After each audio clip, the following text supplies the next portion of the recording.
All right, we're starting.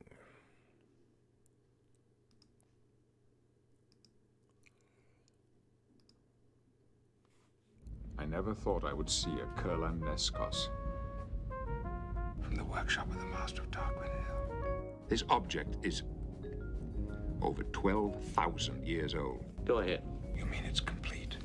The KURLAN civilization believed that an individual was a community of individuals. Professor, this is an incredible find.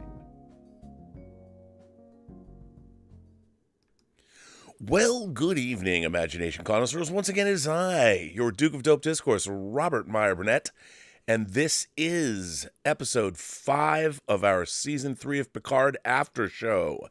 And this episode was, of course, called Imposters, which is, it's a very interesting episode. I love this episode. I'll tell you right off the bat. I found it very affecting. And of course, with me to discuss the ramifications, the speculations, and the feels of this episode, I have from the Digital Bits, Mr. Bill Hunt. Bill, welcome to the KURLAN NAISKOS. Greetings, gentle beings.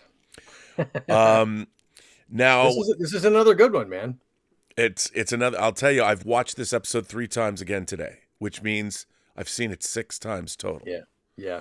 So, this episode really starts. It's really interesting. After Act 1 essentially ended with no win scenario last week, we're now into the turning point. So Act 2 has begun, and we see that finally our 2 storylines, the one that's happening on Metalis with Worf and Raffi, and the main story on the Titan are now coming together.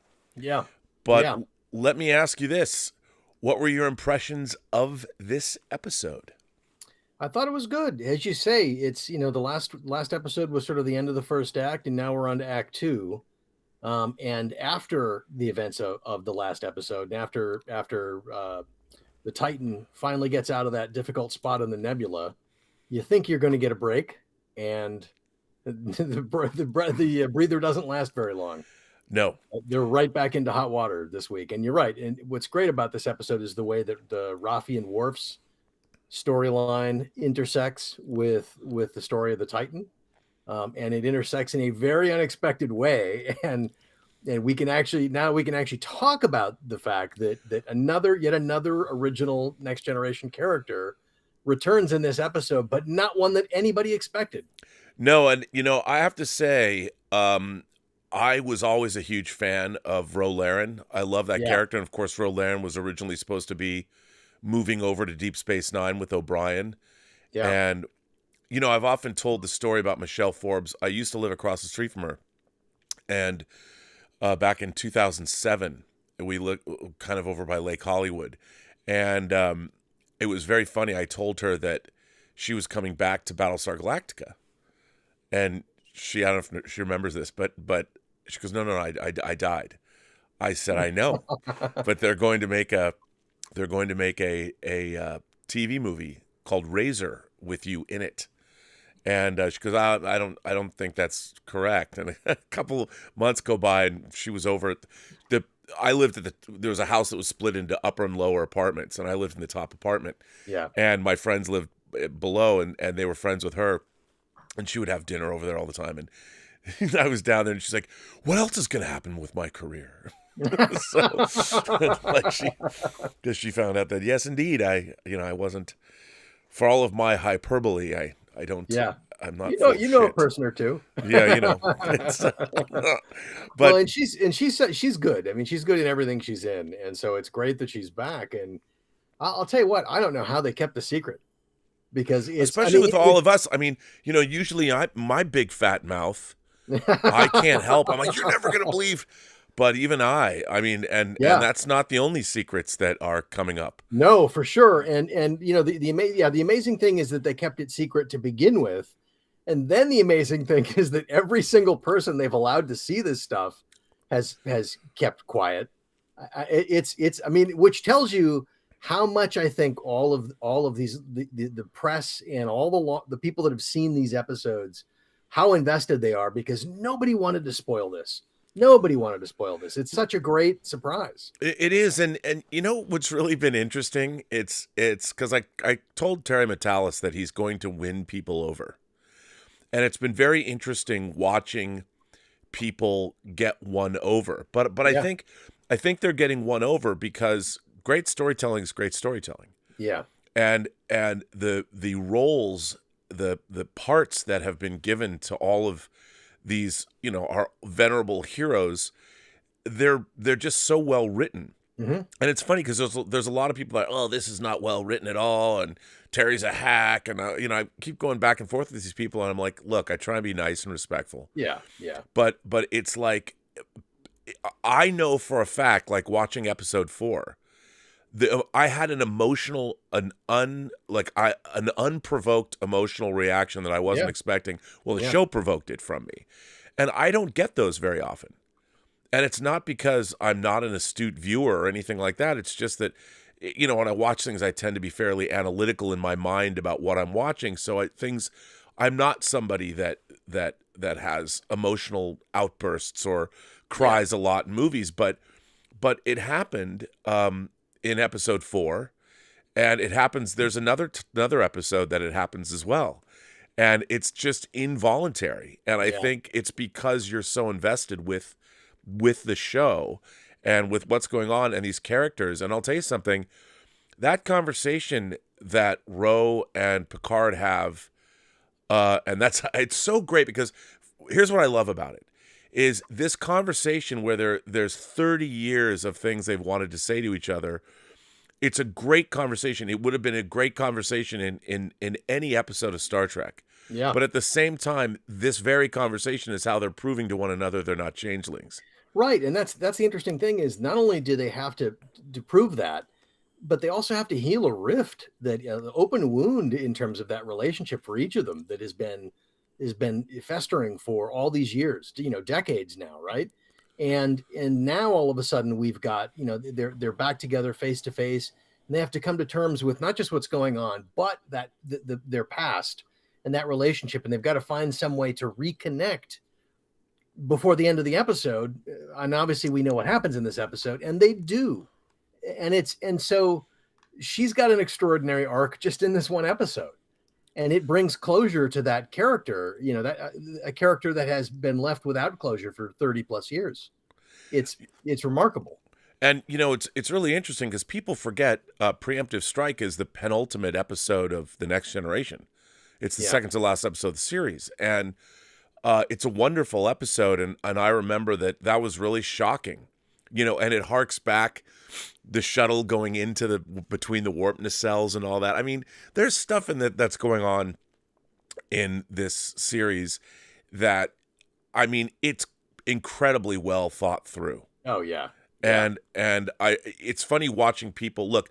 I'm the biggest Star Trek nitpicker there is, but I've also understood, and maybe it's because I grew up reading those Best of Trek books, that in my mind, if something like, what is a reason why the Changeling had the bucket we talked about, and that it's in the Starfleet database, so you could replicate one, so you don't have to carry it around. That's what I always try and do. And if I, in my mind, can come up with a reason why something is occurring, if it works, then I let it skate by. You know, I'm like, in my mind, if I'm, and you know, in this episode, some people have talked about transporters and things like that. Clearly, the transporters, they mention there's all kinds of shenanigans going on, and there's a reason why Ro Laren was using a shuttle, you know. And so you have to look at what the writers have told you is going on and extrapolate out from that. Yeah. But I really, again, the character stuff is just great, and we've learned that the Changelings, or at least this faction of Changelings, has a new, they can now recreate blood plasma and organs and cellular structure and organ structure down to the level that the transporter can't recognize it. You know, I mean, it's, again, like you said, all this stuff has been very, very well thought through, and it's, I mean, just all the little details. I mean, the Intrepid the starship that shows up to bring Ro Laren into the picture, I mean, a great design that have we ever seen that design before? No, but Terry, this is another thing that people don't give. I don't think they know, but there's a Star Trek modeler named Bill Krause, who has done, if you ever look at pictures from Wonderfest or things like that, he's always there, and he does these really unique original starship designs. And the Titan and the Intrepid are both designs that came right out of Bill Krause. I mean, he had made these models before, and Terry sort of tapped him to... Which speaks to the rich legacy, right? Not only that this franchise has itself, but also that the fandom that is contributing and is adding stuff to the universe that becomes canon at some point. I mean, you're right, every single thing that's happening in this season is very, very well thought out. Well, and I think the criticism, I think some of that is just I think pop culture fans today are very, very primed to nitpick, very, very primed to and this is a social media internet thing, primed to react, to instant react, like, thumbs up, thumbs down, good, sucks, whatever it might be, very, very, very quickly, before anything else, before they've even had a chance to see it or see the thing fully or think about it. Right. And so I think, and especially, the previous seasons of Picard and the other recent Star Trek product has been disappointing for a lot of people. So I think that's also got a good chunk of the fandom in this very reactive, very kind of hostile mode. But it's, this is a show you really need to just sit and let it, just trust that there's a method to the madness, because as we've seen, and as you've said, a lot of people week in, week out, people are being won over. People who didn't think they were going to be won over by this season are being won over by this season. And I think, I think it's important it's okay to sit and think about what you think. You don't have to instantly, pull the knives out or, fawn all over something. You can think about it for a little while, process it a little bit. It's okay. Well, I know for me, I am that guy. I am that immediate nitpicker. Like, I watch Star Trek Discovery and it makes my flesh crawl. Right. But the thing about it is at the, Elizabeth is calling me. Hold on for just a second. Yes, I am live on my show, just so you know, right now. They will hear whatever you say. Oh, no. Okay, I was just going to say, I'm almost home. Okay. Well, the dogs are fed, and the puppies are with Tallulah. Hi, Elizabeth. Okay, thanks. Okay. Bye. You've got that going on. Meanwhile, I've got some kind of like cat battle to the death back here. Oh, it's great. It's great. I mean, with the puppies, I mean, it's so funny. We're like parents dealing with our puppies as if nature wouldn't just help itself. It's all fine. But we have two dogs that are very interested in the third dog's puppies. So it's kind of been a dance. Anyway, but this is just real life, man. Real life in action. It's true. There you go. That's what people like watching YouTube. It's where we are who we are.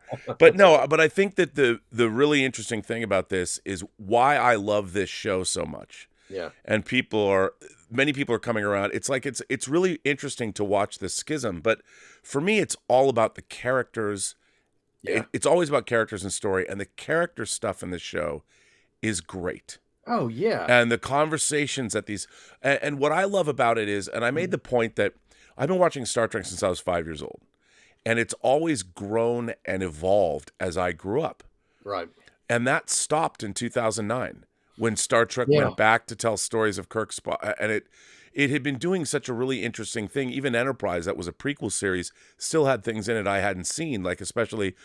the Manny Koto seasons when they did the 3-part arcs, like on Vulcan, the Forge, and then Demons and Terra Prime, which is how and the 2 Mirror Universe episodes. I mean, they all added something. They added something, building very directly to the original series and to the founding of the Federation. And of course, as we've learned, that had they gotten more seasons, we would have seen the Romulan War, and we would have seen the actual founding of the Federation, which, and wouldn't that have been something? And even that, there's those great episodes in the 4th season. But what's so frustrating is then the modern Star Trek era gave us Discovery, this prequel series that bared no resemblance to the Star Trek universe at all in any and by way, the way, shape, or form. had no interest in Discovery. Right. I right. mean, how ironically named, and it's a show called Star Trek Discovery, and there's no interest in science, no interest in wonder, no interest No. in any of that, and optimism, and that's a show that takes place at the height of Star Trek, right? The in-universe height. Yeah. It's a golden age of Star Trek at that period of time, and it's dark and depressing, and well, and with Picard seasons 1 and 2, the thing that really bothered me is clearly we were watching Patrick Stewart's life being channeled through Star Trek shows. But what I love about this show so much is, I've said it before, it feels like I'm reading a great Star Trek novel. And it also feels like, and Terry has said this before, he's taken inspiration from the Tom Clancy storytelling in Hunt for Red October or Crimson Tide. Yeah. And so it's a techno thriller and it's a Star Trek story, but more importantly, is it legitimately is dealing with all of our beloved characters from TNG getting older. And and when people talk about, I don't particularly think this is it's like Wrath of Khan plot-wise, but it does share similar DNA in the sense that middle age and how these characters deal with aging and the legacy of what they've left behind or what what they didn't experience. That's certainly there, and it happens to all of us. Yeah, and there are certainly nods and traces to Wrath of Khan and to everything, Contact and all all these various things. But yeah, I mean, this is a starship show, right? We finally got our crew on starships. And it feels very much like a nautical, very much like Star Trek 2 and Star Trek 6 did. The Nicholas Meyer, he gave a very nautical feel to the starship. And but you're right, it's really about these characters rediscovering who these people have become 30 years later, and not just us as an audience rediscovering them, but the characters themselves rediscovering each other. Right, that's what's most interesting. Is they're in a different place now, but yet they've still got this deep family bond and friendship bond. But some of these characters, haven't seen each other for 20 years, and it's been fascinating to see the journey. I mean, if you take this season of Picard, which Mike and Denise Okuda and Doug Drexler have taken to calling Star Trek: The Next Generation Season 8, right? Which I love. That's how I feel as well. If you take this season and you set it alongside the others, the sense of character arc you get is extraordinary. It really is. The season and also as a continuation of the things we saw before. It's extraordinary. Yeah, and again, having Ro Laren come back, and sure, it's too bad that she had to be sacrificed, but it was worth it. I mean, the conversation that she had with Picard was a long time coming, and it shows. We've always seen Picard bottled up. He was always very much in command, but now we got to see. I love the fact that we're seeing not Patrick Stewart working through his familial issues like we saw in season 2, but we're seeing Jean-Luc Picard, who doesn't have to be as buttoned up. The man fought a Nausicaan and lost his heart, for God's sake. I mean, he did have there is a lover and there is a suave and there is a passionate man underneath Picard's exterior that we didn't get to see. Who suffered losses over the years. And as you said, like we all live life, and as you get older, you suffer. Here's a man who was Locutus of Borg. How was that, right? To be basically taken over by the Borg and have everything used against everyone you love, right? He's suffered those things. And it's interesting because in the first episode, he specifically says that I'm not a man who needs a legacy. And I think that's true technically, but I think there's something very, very cathartic and something he didn't know he needed is reconnecting with all of these people. And obviously, finding a son is something, but I think just reconnecting with the man he was and reconnecting with all of these people who were important to him. It's really something to see that. I mean, it's meaningful to us and to the characters and which is what makes it a joy to watch. And even though there is lots of action this season, and there's clearly a conspiracy plot, and there's action happening. All of this stuff is very character driven, and there's something very satisfying about that. Well, and that's why I think that you know there's I mean this is almost a pulp, it's a pulp action adventure show, which is what Star Trek always was. It was wagon train to the stars. It was a space western. And what I like about it is there's this kind of big, grand, outlandish Star Trekian plot happening. But that isn't what I love. It's all these character moments. Yeah. And I think that there's a lot of people that, the character moments are not necessarily why they watched Star Trek. But it's fascinating to me that all the people that were able to see the 6 episodes, and some people have even seen all 10, we're older. The people that have responded to this, but the people that are open-minded, I think, they're digging this, and each week they're coming around to the point where I have not had people tell me that, Rob, I can't wait for next week's episode of Picard. I haven't felt this way about Star Trek in 20 years. I've heard that a lot myself, a lot myself, and people who weren't expecting to love this as much as they are really, really digging it, and it's not because it's nostalgia. No, there's certainly a part of it that we want to love what's going on with these characters, but look, the 4 Next Generation movies never lived up to the potential they had.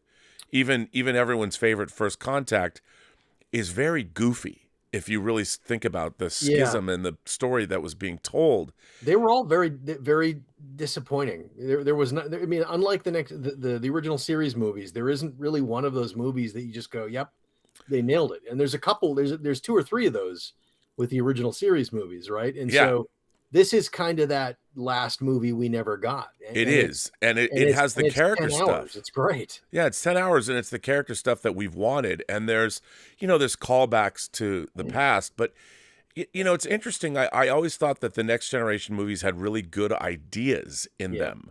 But the execution, because, you can't... When you have a popular franchise and you have actors that you need to come back, the only way you can entice them to come back, and this happened with the original series as well, is you have to give them things that might not be the best for the finished product. Yes. Look, I totally understand that, and that's one of the things with the entertainment business and IPs that happen. I wish that weren't the case, but it is the case. And I think what's really terrific here is and Terry really, from what I understand, I mean, he had to appease a lot of people to make this happen. And I think ultimately, and I've always believed this, the way you make that happen is you write great parts for actors. All actors want is to play great parts. Now, sometimes, you're dealing with actors that are at the end of their careers and they want something perhaps more. They want to do things like Patrick Stewart's always wanted to be an action hero. In the Next Generation movies, he's buff in First Contact, slinging a phaser rifle around and he did Excalibur and Dune. I mean, there was a part of his career all along that was in that direction. And he, in Nemesis they had to go off-roading. And it's so ridiculous. It's so ridiculous. But so I get it. But what I really love is that Picard is Picard. Yeah. I believe Patrick Stewart is Jean-Luc Picard again. Yeah. And I believe, and Riker, Frakes has never been better. And in this, I mean, there's so many good moments. I mean, this episode is a great action adventure episode. And it's a great conspiracy episode. Everything is unraveling. What are some of the highlights for you from this episode? Well, I love the intrigue with Raffi and Worf on Metalis Prime with the Vulcan crime lord. Okay, I love that idea. He even says, crime is logical, right? Utopia can't exist. Right. Without a criminal element, and ergo crime is logical. And Terry's worked with that actor before. I forget the actor's name. He was also on 24. He was on oh God, what was he? He was 12 Monkeys. Yeah, 12 Monkeys. The show is it'll pop into my head. I mean, it's I Fringe. He was on Fringe. yeah, the driver. I love that guy. I mean, I hope somebody writes a Star Trek novel about him and Sneed the early years when they were growing up, you know, because what I loved about that is everyone always thinks that, oh, Vulcans, the idea that Vulcans might not have grown up on Vulcan, you know, that for whatever reason, they grew up on the mean streets and it's so funny because people are like, well, what Star Trek, especially Next Generation, did this, it programmed us to believe that the various factions in the Star Trek universe, everybody was always the same. Right. And part of the reason with Next Generation is like clothing. You know, everybody dressed the same all the time, so you could be like, okay, the Romulans have the high, the high shoulder pads or whatever. Right. It was budget limitations. Yeah, and that way they could make a certain amount of costumes and reuse them, and everybody could point to them and go, okay, I know who these people are. Yeah. But in a way that was very restricting in terms of it would not fly today. I mean, no, and you mentioned Enterprise and the Vulcan arc on that show. What we saw on Enterprise, and I think one of the reasons why it was hard for a lot of fans is because being used to that very homogenous society that we've seen depicted for the Vulcans in the past, I think it was hard for fans to see Vulcans who were struggling, Vulcans who weren't necessarily the friends of humanity at the time, Vulcan society that had kind of gone down the wrong path a little bit, and we got to look at a lot more different kinds of Vulcans on that show, which is entirely realistic because if you've got a society full of people, they're not all going to be perfect devotees of logic and the same idea of logic and the same connotations of Kolinar and what it, you know, adhering to the Kirishara. And I mean, there are going to be factions in that society. It's going to be stratifications and different sects and different modes of belief. And as we know, logic is malleable, right? Logic can be bent in different directions. And so to see a richer variety of Vulcans, I think, is fascinating. Well, what I just love is we've never seen, I mean, and I've read a lot of Star Trek novels, I've read a lot of Star Trek comics, but the idea of a Vulcan crime lord, like nobody ever came up with that before. Right. And now we have one, and when he says, why shouldn't crime be logical? And I'm thinking you can see the appeal too, because if as a Vulcan in a criminal environment, right, growing up in a criminal environment, thinking, well, let's apply some reason and some ethics to this, right? A kind of code of conduct. The Vito Corleone, don't sell drugs by schools. It's the code of ethics, and I love this idea, and this is what they are doing on this show. The Star Trek universe, and maybe that's the reason I was always so attracted to the Star Trek novels, is because the best of them really added a three-dimensionality to the Star Trek universe that I always had in my imagination, right? But it wasn't necessarily depicted on screen. The Federation isn't. I mean, that's the thing is, I think we talked about previously the idea that utopia is not possible. Like a genuine, perfect utopia that lasts forever is just not possible. The laws of physics don't allow it, much less the laws of just human nature and society. And so, but that's the ideal worth striving for, right? And that's the thing about the Federation is the Federation believes in that constant striving to be better and doing it together, right? Doing it as a group so that everybody gets to be a part and contribute. That's the goal. But around the edges of the fringes, there are going to be some problems, and there are going to be some places that aren't so perfect, and there are going to be problems in the Federation, just as there are in any society, and that's real and that's human. And so to see a little bit more of the dimensionality of that, I think makes the whole world more interesting. Absolutely, but you also still at the same time, while adding that dimensionality, you still have to adhere. Like, it's easy to corrupt institutions for storytelling purposes. And one of the things I really hated about Star Trek Picard season 1 is I didn't believe the Starfleet that was depicted. Yeah. I love Anne Magnus as an actress. I mean, she's in The Hunger, for God's sake. And when she says sheer fucking hubris, I'm like, come on. But the idea that the Federation was in retreat and kind of retrenching, because of the attack of androids. Yeah. The massive android attack caused them to basically to internalize and to focus right and to retrench and to do that and to turn away from the galaxy. I don't buy it. I don't buy it at all. Plus, that isn't Star Trek. No, that isn't Star Trek. Plus, the whole idea of robots turning on the Federation. This is the 25th century or 26th? It would have been in the 24th century when that happened. When that happened, right? But you we know what's going on with AI today and with automation and things today. You're not going to tell me that there weren't problems with robots before this time. This is the first time society has dealt with this problem. There's no way. Well, and that's that to me, that's why you need writers who can extrapolate on these things. And that was another thing. The science fiction elements, the thought put behind all of that was not very deep. No, not very deep at all. And I understand because there was a real yearning to explore some of those science fictional ideas as directly connected to what we're going through today with AI and automation and some of these puzzling things. But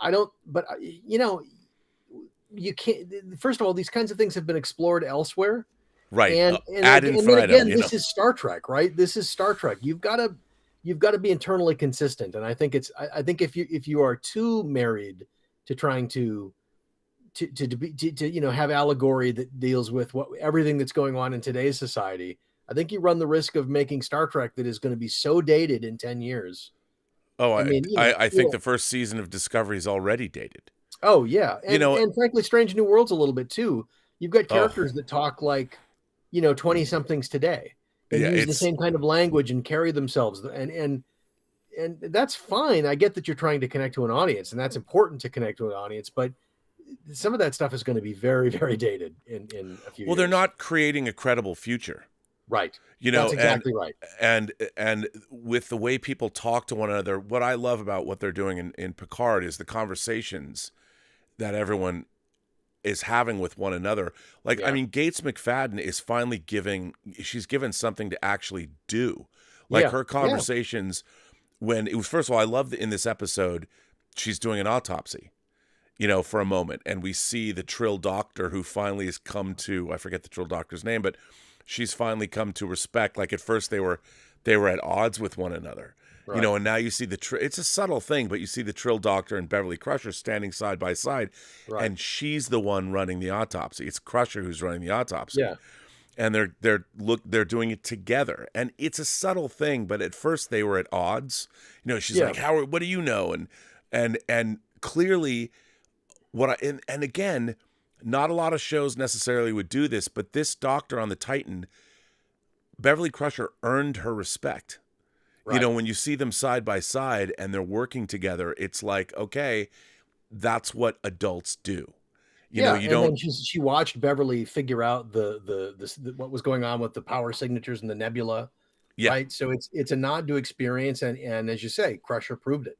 Crusher proved her experience, and she's been out here in space for decades doing her thing, right? So she's professionals recognize that, right? A professional recognizes that in one another. Yeah, and I think, look, what's really interesting too is everyone is looking for, again, we only see the changelings. Look, Salome Jens, who played the leader of the founders, she was in Frankenheimer's Seconds, which is one of the great science fiction films of the 60s. Yes. Incredible. And when they cast her as the founder, I couldn't believe it. I'm like, oh my God, they cast Salome Jens as the leader of the founders? I couldn't believe it. But even then, we only saw a small sliver of them as a group. Right. And I think that there is we don't know their motivations quite yet, but I love the fact that this idea of why wouldn't there be a splinter group? The same way there's a Vulcan crime lord, why wouldn't there be a splinter group of the founders that, whatever reason, rejected, we don't know why or how, but they rejected call it an armistice, we don't know. I mean, and also, the Federation used a bioweapon on them to stop them, to get them to stop, right? And then gave them the cure But look, anytime you pull the trigger on a weapon like that, you're going to alienate someone. You're going to basically turn somebody into a terrorist. I mean, bombs go off and people react to them, and bombs go off and they ruin lives, right? So on both sides of any conflict. Yeah, and it would be interesting, wouldn't it, Bill, if this series maybe delved into that idea of that bioweapon? Indeed. I mean, it's fascinating to me to see all the possibilities in this show for what Star Trek could be, right, going forward. I so, aside from what we're going to see, for the rest of the episodes this season, I so want to see Star Trek that is on this path, exploring the future and doing it with great characters who are professionals, who are clearly good at what they do, but who are human beings in the sense that, like, I'm talking even in the global universal sense, right? In the, beings that have strengths and weaknesses and flaws and virtue and vices and it's characters who aren't, two-dimensional stock, Right. who aren't just stereotype, kind of characters. This is rich storytelling. And this is the kind of thing I want. And it's rich storytelling by people who know this world and who have got some experience and who aren't, they're not bringing an agenda to this other than to serve the universe, right? That's the important agenda that has to be fulfilled is we want to tell great stories in this universe. We want to grow this universe. Well, the idea that human nature will essentially, with all of our technology and all of our societal evolution, that human nature itself isn't going to change. It changes much, much more slowly. Yeah, we're going to be parents. We're going to be friends. We're going to be always growing old. And Star Trek, when we're not growing old, one of the things that's so interesting to me is, yeah, they killed Jean-Luc Picard in season 1. But here's the thing.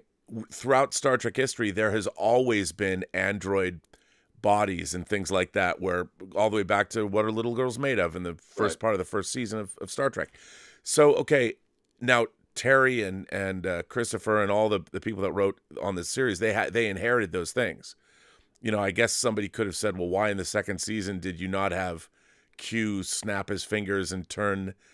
That would have been kind of lame. I mean, they've paid lip service to it, but for me, I'm like, okay, as Dave Cullen said in one of his videos, hang a lantern on it and move on. But the fact is, in Star Trek history, whether it was Roger Corby using that alien technology he found, or whether it's Noonien Sung and the Sung androids, I mean, Star Trek novelist David Mack wrote an incredible trilogy of books about all of the Sung androids. And a lot of that, I mean, again, I wish people would look into those books to get some ideas, because he really thought through the idea of positronics and bodies and humans and all that. And but you just get past it, So Picard had an artificial heart, now he's got an artificial body, but it's his essence, it's his mind and all of that. So it's very funny because, look, even I was guilty of it. I was looking for things to hate. Yeah. And this show, the first time I saw it, I was captivated by the characters. I was captivated by, and it swept me along. And I'm like, wow, it felt very different. And it made me feel something. And that's why do we watch stories? We want to be moved by them. We want to have an emotional reaction to them. And look, as a science fiction fan, what I want more than anything else from Star Trek, because Star Trek, when you look at like Star Trek compared to Star Wars was always the space opera action. Star Trek was always much more directly on that science fiction path. And the original writers of Star Trek many of them were science fiction authors, or they were well read in terms of literary science fiction and all the various forms of it. And what I want from Star Trek is I want writers that are well read in the worlds of science fiction, that know what's been done, that know Star Trek, and it feels like a lot of the writers that are writing now have, they're familiar with the movies of the last 30 years or so, but not really much more than that. That's true of a lot of writing. It feels like a lot of the people that are writing movies and making movies now are their education was basically at the video store, not not reading, not actually like reading deeply of the genre and being inspired by what's going on in the genre beyond just what you see on TV and in movies. Right. No, I totally agree. And when you're dealing with things like artificial intelligence, this is a well-trodden trope or subject in science fiction, all the way back to, I, Robot, not the Will Smith movie, but we're talking Isaac Asimov, and you go back to the Elijah Bailey robot novels, like the By Jupiter or the Naked Sun. And I mean, I read all that stuff growing up, and the problem that I have with a lot of modern science fiction is everyone thinks it's good, but it's like, come on, man. You got to go back. No, and it's because the creators have not read. Yeah, it's funny because science fiction is a very literary genre. Absolutely. And you need to and these science fiction concepts are well trodden. I mean, all the way Fritz Lang was dealing with AI in 1927 in Metropolis. Yeah. And unless you are that was one of the things that made me want to punch my TV watching Star Trek Picard season 1. I'm like, this is a fourth grader's understanding of AI and synths and all that. And I'm like, I made Lego people dramas in the fourth grade that were more sophisticated than Star Trek Picard season 1. Right. It feels like a lot of the choices that were made in more recent Star Trek were about, what cool idea can we exploit for action? What cool idea, like, it's very funny because if you look at The Last of Us and you look at the micellular network in Star Trek Discovery, at Brian Fuller and Neil Druckmann were watching the Paul Stamets documentary about fungi and the zombie ants that were taken over by fungus and all that. And it's manifesting itself in pop culture. But that was only like one thing. And it's interesting that Last of Us, the game, and Star Trek Discovery, they all can trace their origins back to the one nature documentary that was in the aughts. Right. Which is fine. I have no problem with that. And it's all good. But when you're watching something, I mean, one of the great episodes of Next Generation is Measure of Man. And having worked on the Blu-rays and being responsible for the extended version, I mean, I was the first person that actually said, hey, we've opened up the negative. Let's make the extended version for real. Which is a treasure, by the way. That's one of my favorite episodes of Star Trek. I mean, I told Ken Ross that in his office in New York right after I finished interviewing Patrick Stewart for the Blu-rays. And we're in his corner office. I mean, I never told him this, but I was in awe of him because he worked for Magnetic Video and Andre Blay in the late 70s and early 80s. I mean, he was the fucking man. And I worshipped him. And the fact that he'd call us up in the edit bay at 11 o'clock going, what documentaries? What can you show me, boys? It was amazing. He had no idea how much I worshipped him. But what was really interesting is like The Measure of a Man was so much more sophisticated from a storytelling standpoint. And if anybody had gone back and especially watched the extended version of it and use that to extrapolate on, you could come up with a great idea about what if, they had created an emancipated race of synths that had lobbyists, that had a whole interesting, it could have been really, really, really interesting, but it was when you talk about the idea of, as you said, Fritz Lang was dealing with this topic all the way back in Metropolis, but then more recently, look at what Ron Moore did with in the new Battlestar Galactica did with the whole idea, right? It's a whole examination of the idea of like, what does it mean to be human, right? Yeah. Because these robots the Cylons start out as villains, but they are just as complicated and as well. They're monotheists, and the humans are polytheists. Right, I mean, it was such a great examination of all of that, and that's why when I watched Picard season 1, the reason I hated it so much was how dunderheaded it was. Yeah, and the very obvious plot choices and. I mean, how do you watch? Were made with like what's going to be cool? What would be cool? Not what makes any kind of logical sense. I mean, when you have a world that you have Metropolis, you have Blade Runner, you have Battlestar Galactica, you know, I've seen things you people wouldn't believe. Yeah. That one speech, and we get synths, we get basically heart Right. beeps. Right. You know, we just didn't have Bernadette Peters in it. Right. Right. I mean, there's just so many there's so many interesting ideas to explore in science fiction. I mean, look, we've seen, you know, like the Three Body Problem, the terrific Chinese science fiction novel series. Like, and the show is great. It is. It's very good, and it, you know, it's wildly original, and it's dealing with some very complex ideas and doing it through the cultural lens of the Chinese people, right? Which is fascinating. It's the same way reading science fiction literature from Russia or watching Russian sci-fi films. It's to see how other societies are kind of grappling with these ideas. But the point is that Star Trek was always about grappling with ideas, and it's felt a lot like they're trying to make it into Guardians of the Galaxy or something else, something that it's inherently not. Well, they want it to be look. I understand the idea of wanting to make things for the masses. What they want is they want that kind of money. And so there has been a concerted effort since 2009 to try and turn Star Trek into something that it isn't. A very big blockbuster tentpole. It will never, because it's not that. It was never that. You're right. But the interesting thing is, you can, if you're telling great stories on narrative stories on television, right? If you've got a show or two that is telling some great stories, and then you spin out a really interesting idea for a one-off adventure or action or something like that, then you can spin that into a movie, right? And if you're clever, you can do that. You can tell a big kind of a blockbuster story that would run parallel to your television series. But at the end of the day, it's got to be about ideas, right? It's really got to be about ideas. Well, and it's also Blade Runner 2001: A Space Odyssey. That's great science fiction, and neither of those. I mean, I can't think of a great pure sci-fi movie that worked as a, you know, mega blockbuster and brought in billions of dollars. Thank goodness, maybe the most recent example is probably Dune, and thank goodness that did as well as it did.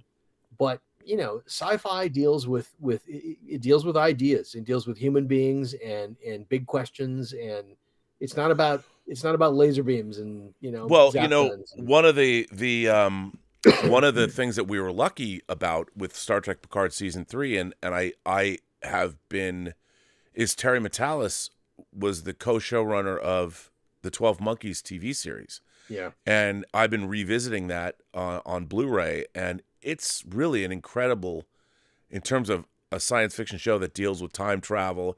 It's very tight, and it's really show. My understanding, right, is the show reconceptualizes the movie and then continues the story from there. Yes, yeah, and it's really well thought through. Yeah, I'm looking forward to seeing it. You would want, and he's brought over people from that show to work on this. And again, they spent a long time figuring out time travel, and it really shows. And when you watch that, if somebody had told me, especially now because I've been going through the series again, it's an incredible show that I don't think enough people talk about, because I think a lot of people didn't see it. Well, you know, it was also on Sci-Fi after Sci-Fi was not, you know, was not a Sci-Fi channel anymore. It was mostly wrestling and it was so weird. I mean, but, you know, that's a problem with a lot of television. The audience, there's so many choices now and so many channels and so many streamers that the audience is getting really, really atomized. And to make it worse, we've seen shows like, you know, or we've seen channel like the Discovery Channel used to be about science, and now it's about anything. It's about UFOs and Bigfoot and, you know, all kinds of speculative crap. The Sci-Fi Channel isn't really much sci-fi. There's there's sort of reality kind of game shows, and, you know, they used to have wrestling on all the time, and, you know, it's like that's a problem, right? So there's been the kind of a dumbing down of content, and now that content is available in so many ways, in so many places, that your whole audience is atomized. In fact, it's fascinating to me now that when we talk about what shows are popular and what shows aren't, especially when you talk about genre stuff, because I remember when Enterprise was canceled, the argument was that the ratings were terrible, but any showrunner today would kill for the kind of numbers Enterprise was getting. Like, I mean, you know, Well, I mean, part of the reason Les Moonves hated science fiction, and Rick Berman stood up to Les Moonves. Yeah. You know, as Rick Berman told us off the record, but I guess I can say it now, Les Moonves wanted Rick Berman to fire Scott Bakula. Yeah, I heard about that. I mean, look, he told us this directly. I heard it right from the horse's mouth. And Rick Berman said, fuck you. I'm not going to fire Scott Bakula. Yeah. And when Enterprise went off the air, Rick Berman had a production deal. Here's a man who produced 25 seasons of Star Trek over 18 years. Right. And 4 feature films. And he couldn't get something off the ground when Star Trek was over. I mean, here's a man, he never went over budget. Yeah. Ever. The frustrating thing for me about, especially with science fiction shows, is, look, content is produced. Most content today is produced by companies. You've got artists and creators and showrunners and writers that are making great content, but they're struggling against a system that basically wants to hire people to, okay, we need you to make our next massive trillion dollar earning franchise. And by the way, we've already scheduled the theatrical date for, 11 months from now. And here's $500 million, go. Right. And it's like, it's hard to create really good, thoughtful, interesting content, when the only reason it's being created is because it's got to fill out the spreadsheet so that shareholders, get maximum return. The way content used to be created is people would make great shit, and then it would, and people would find it, and that's how it would get popular, and that's how it would start making money. But now the goal is make maximum amount of money, and then they work backward to the point that they've even scheduled a theatrical release date before they've even started shooting a film. And it's just to do it that way is so ridiculous. And we wonder why the whole industry now is in this clusterfuck of there are 50 movies a year. How many of those 50 movies make any profit at all? I mean, like all these obviously Top Gun Maverick and certain movies are bringing people back to the theaters. But, my wife and some friends went to see Creed 3 the other day, which is a good movie, at a theater, and it was like an 800 seat theater, and we were the only 4 people in there. Yeah. It's like people just are not going back to the movies. And part of the reason is because why would they? They've got streaming channels, and they've got, YouTube, and there's every different kind of platform where you can go find content. So maybe the idea ought to be, how about if you make great content, just make great content. Don't try to make $1 billion blockbuster. Just make great content and let people find it. Well, for me, like, I was the only single card credited producer on Agent Cody Banks. Agent Cody Banks was a hellish. I could write a whole book. There's a whole untold story I want to write a book called The Unmaking of Agent Cody Banks. Nobody would read it, but there's a great story to be told there. And at the same time, Tango Shalom, a movie I worked on for 5 years, this little tiny indie film that I'm very proud of. 10 people will see it. I certainly didn't make any money on it. It was definitely a hobby. But on the other hand, it was blessed by Pope Francis. And that's outstanding. Did it really? Yes. He blessed Tango Shalom because of its interdenominational message of faith. And it also, a movie about a Jew who's dancing the tango, won the audience award at the Rabat Film Festival in Morocco, the first Islamic film festival in the world. Wow. Islamic film festival, Islamic comedy film festival. And it played there, and you know what? People look at me and go, yeah, what have you made? And I go, my last project's Tango Shalom. No one will ever hear of it. No one's going to be like, oh, that's awesome. But it had its world premiere in India. It played in Turkey. The Pope blessed it. It won the audience award at the first, and to me, that's a fucking epic win. Yeah. But in this day and age, does that help me get another movie off the ground? Well, no. Right. But look at this. Look at the world we live in right now. We like the single most popular television show in North America is a show that is not being talked about at all on YouTube. All the geek nerd podcasts and talking head thing, and all the critics, Variety, and the New York Times, and none of them are. People are watching Yellowstone, right? They're watching Yellowstone, and it's fascinating how, like, when I talk to people in our business or do what we do, reviewing that kind of thing. Oh, have you watching Yellowstone? Huh? Like, Yellowstone, I don't understand. But then you go out into the world, and people, like, lots of people are watching Yellowstone. There's this weird sort of schism, which goes to show you that sometimes what Hollywood is producing, thinking that they've got their path that they're on. Sometimes it's the other stuff that is more successful and it is being seen, it's being watched by people. And I think we need to get off this train of having to have just pack theaters with these big explosion fests, because there's real content. There's an audience hungry for something new, something different, something closer to home. I mean, you and I both own in our house. I know that right underneath on the first floor of your house, you have 20,000 movies. Yeah. And I don't have that many. I probably have 3 or 4 right over there. And it's the films that I feel like the films I used to watch, especially the films of the 70s that I grew up watching, were so much smarter than what we're seeing today. And that's kind of what I feel about Picard season 3 is I'm getting a Star Trek that is much smarter than what I've been getting for the last, since 2009. Yeah, and you think about the reason those films of the 70s and 80s and 60s that we loved so much, why they're so much more interesting, is because they were all influenced by literature. Yeah. It's because the people who made those films didn't grow up going to the video store, or didn't grow up, right? They grew up or watching TV. Books. Right. That's exactly right. And so consequently, you've got a much broader variety of stories, and I think it's fascinating, and I think it's, again, it's about human beings, right? It's about I think so often programming today is trying very, very hard to connect with a very, very specific audience, and it's doing everything it can to connect with that audience, but it's ignoring all the other parts of the audience, right? I agree. And I think a show like Star Trek, I think that's why a show like Yellowstone speaks to a lot of people out in the country. And I think that's why Tango Shalom speaks to people all around the world. And I think that's always been the beauty of Star Trek, is because Star Trek was a show that everybody loved, right? I mean, it's lots of people from all walks of life really dug that show, and all ages, by the way. I mean, really dug that show, and all around the country, all around the world, people watch it.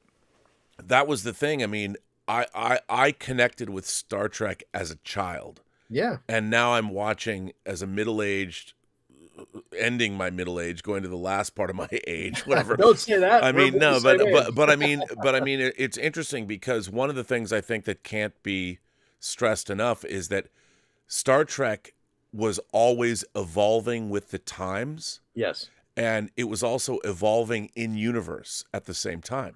Yeah, and that's the thing is, even as it was evolving with the times, Star Trek was still about this universe that was by and large a positive place, even when there were problems. And I think that's got to come first, in the same way that, you don't.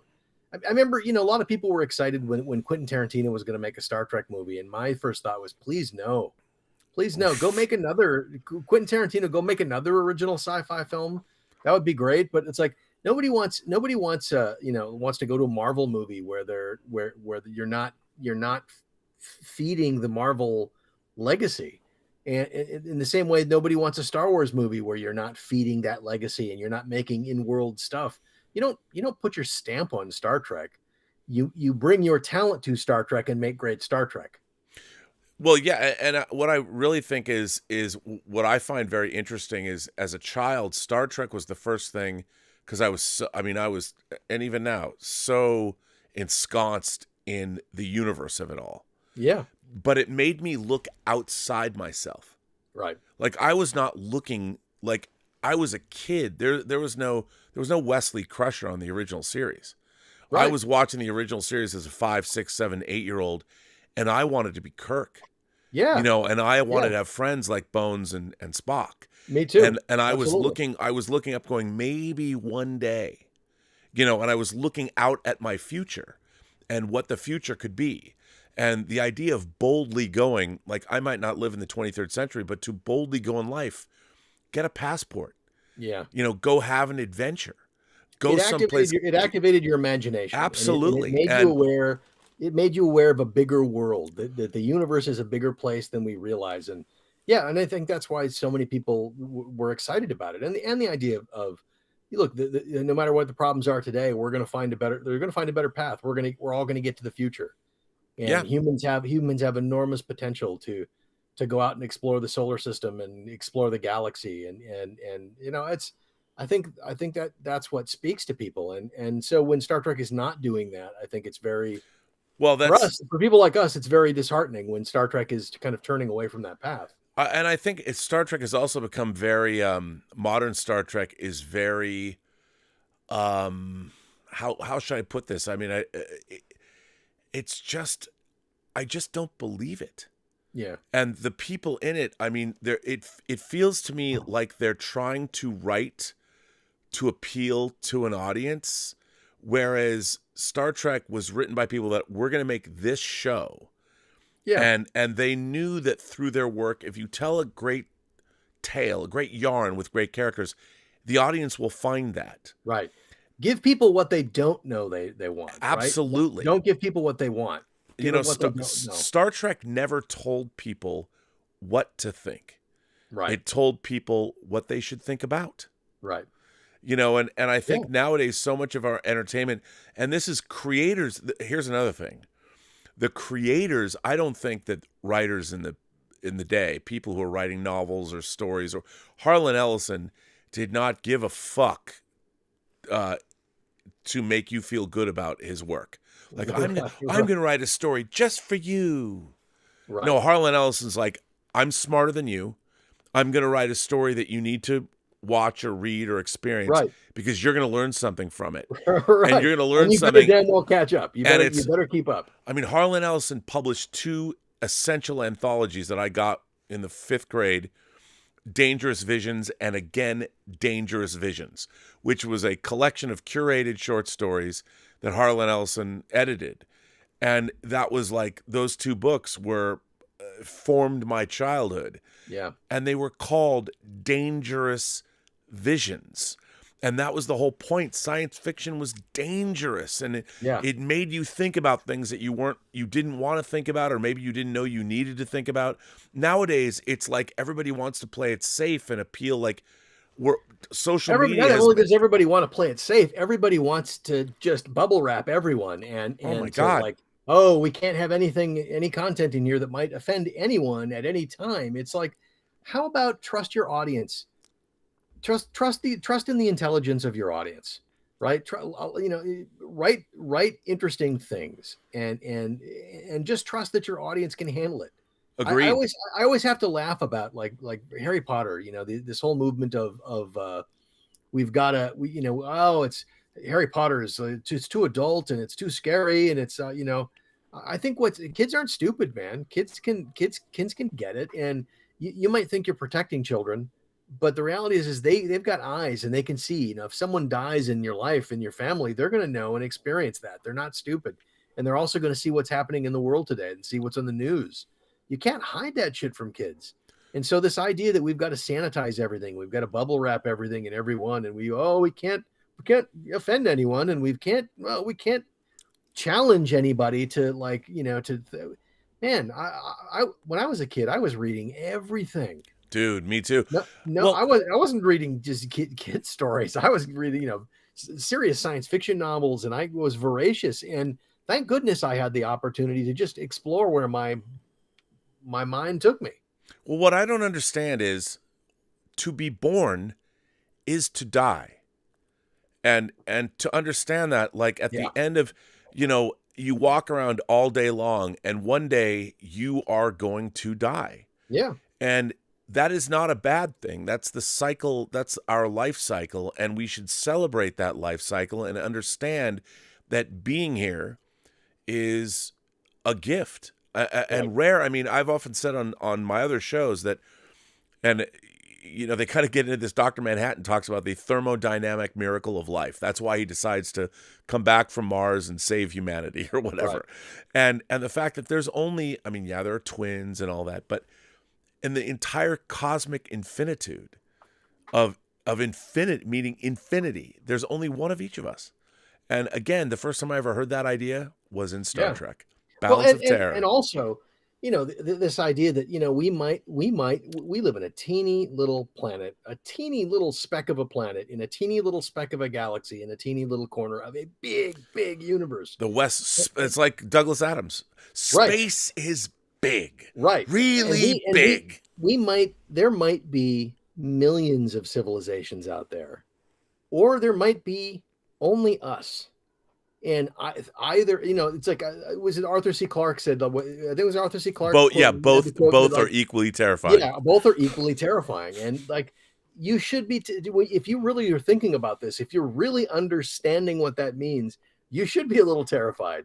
But it should also inspire you to think more, and to like, because as a kid, that realization, set me on a whole path of reading about the Drake equation and what are the possibilities for life, and reading into history and all kinds of interesting things. And the best thing you can do for a child, I think, is teach them language and teach them responsibility, that we all have a responsibility to each other, but teach them curiosity, and then get the hell out of their way and let them exercise their curiosity, right? Don't stifle that curiosity. Let them go, man. Rev them up and let them go, and let them go where their mind takes them and their curiosity takes them.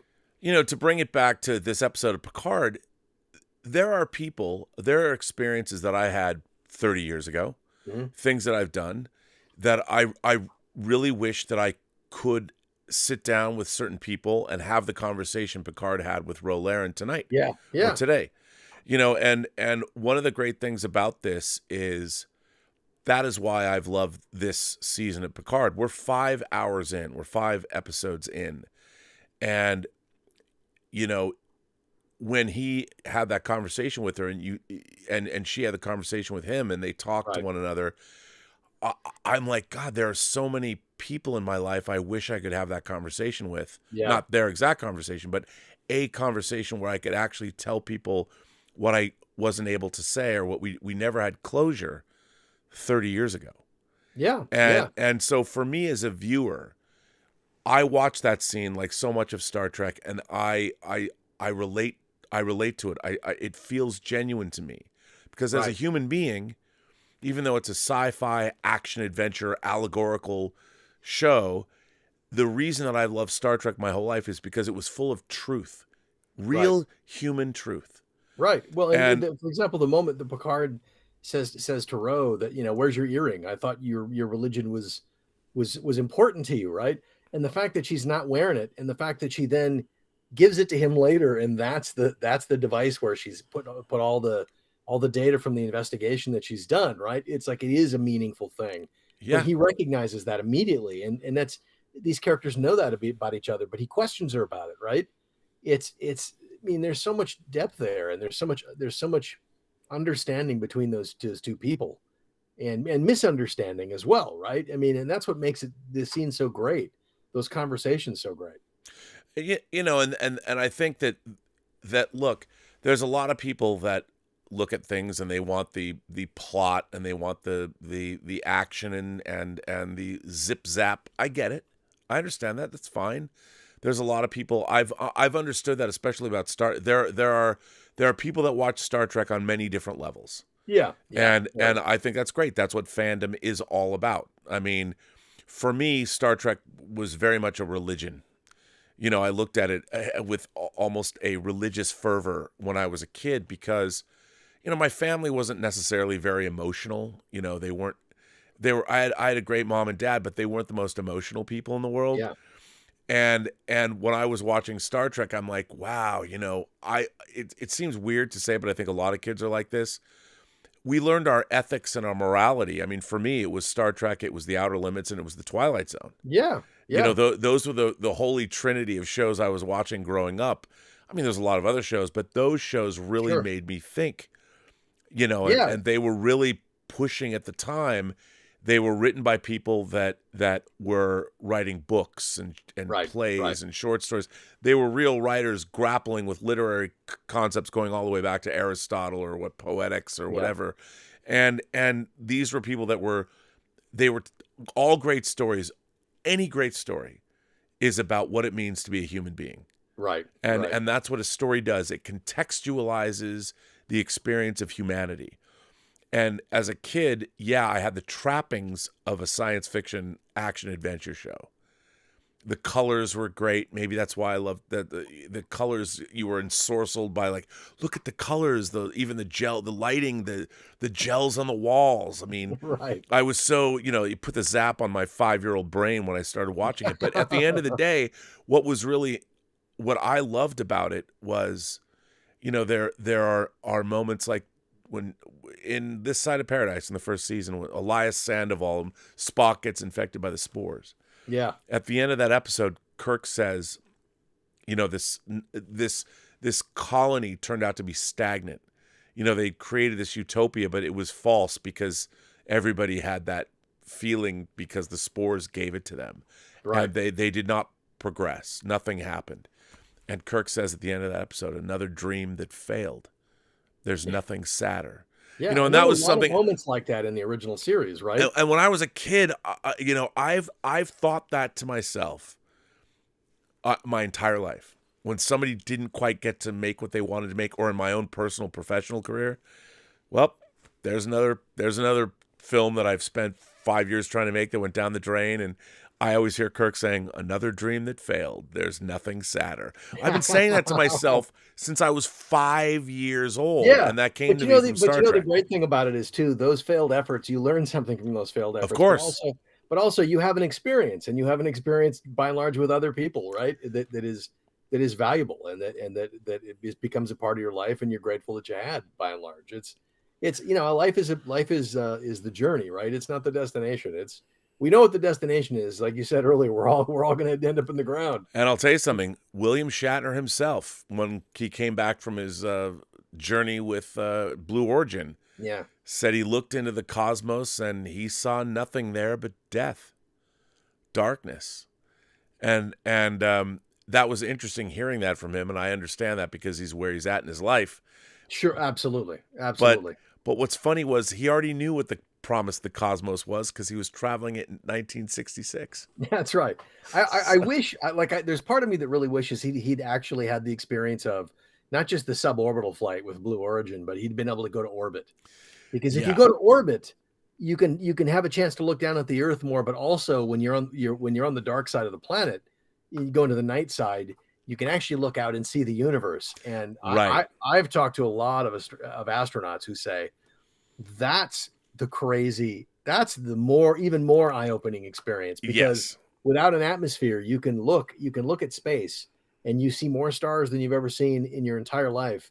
And you can also see depth, right? It's not flattened and it's not twinkling. You can actually see depth. So you can see that gas cloud in the Milky Way which is some crazy number of light years away, is closer than some of the other stuff that's behind it, right? Yeah. You get this real sense of 3D, which is as much of a kick in the nuts as looking down at the Earth from space, right? They're both, it's basically putting you in your place in the universe.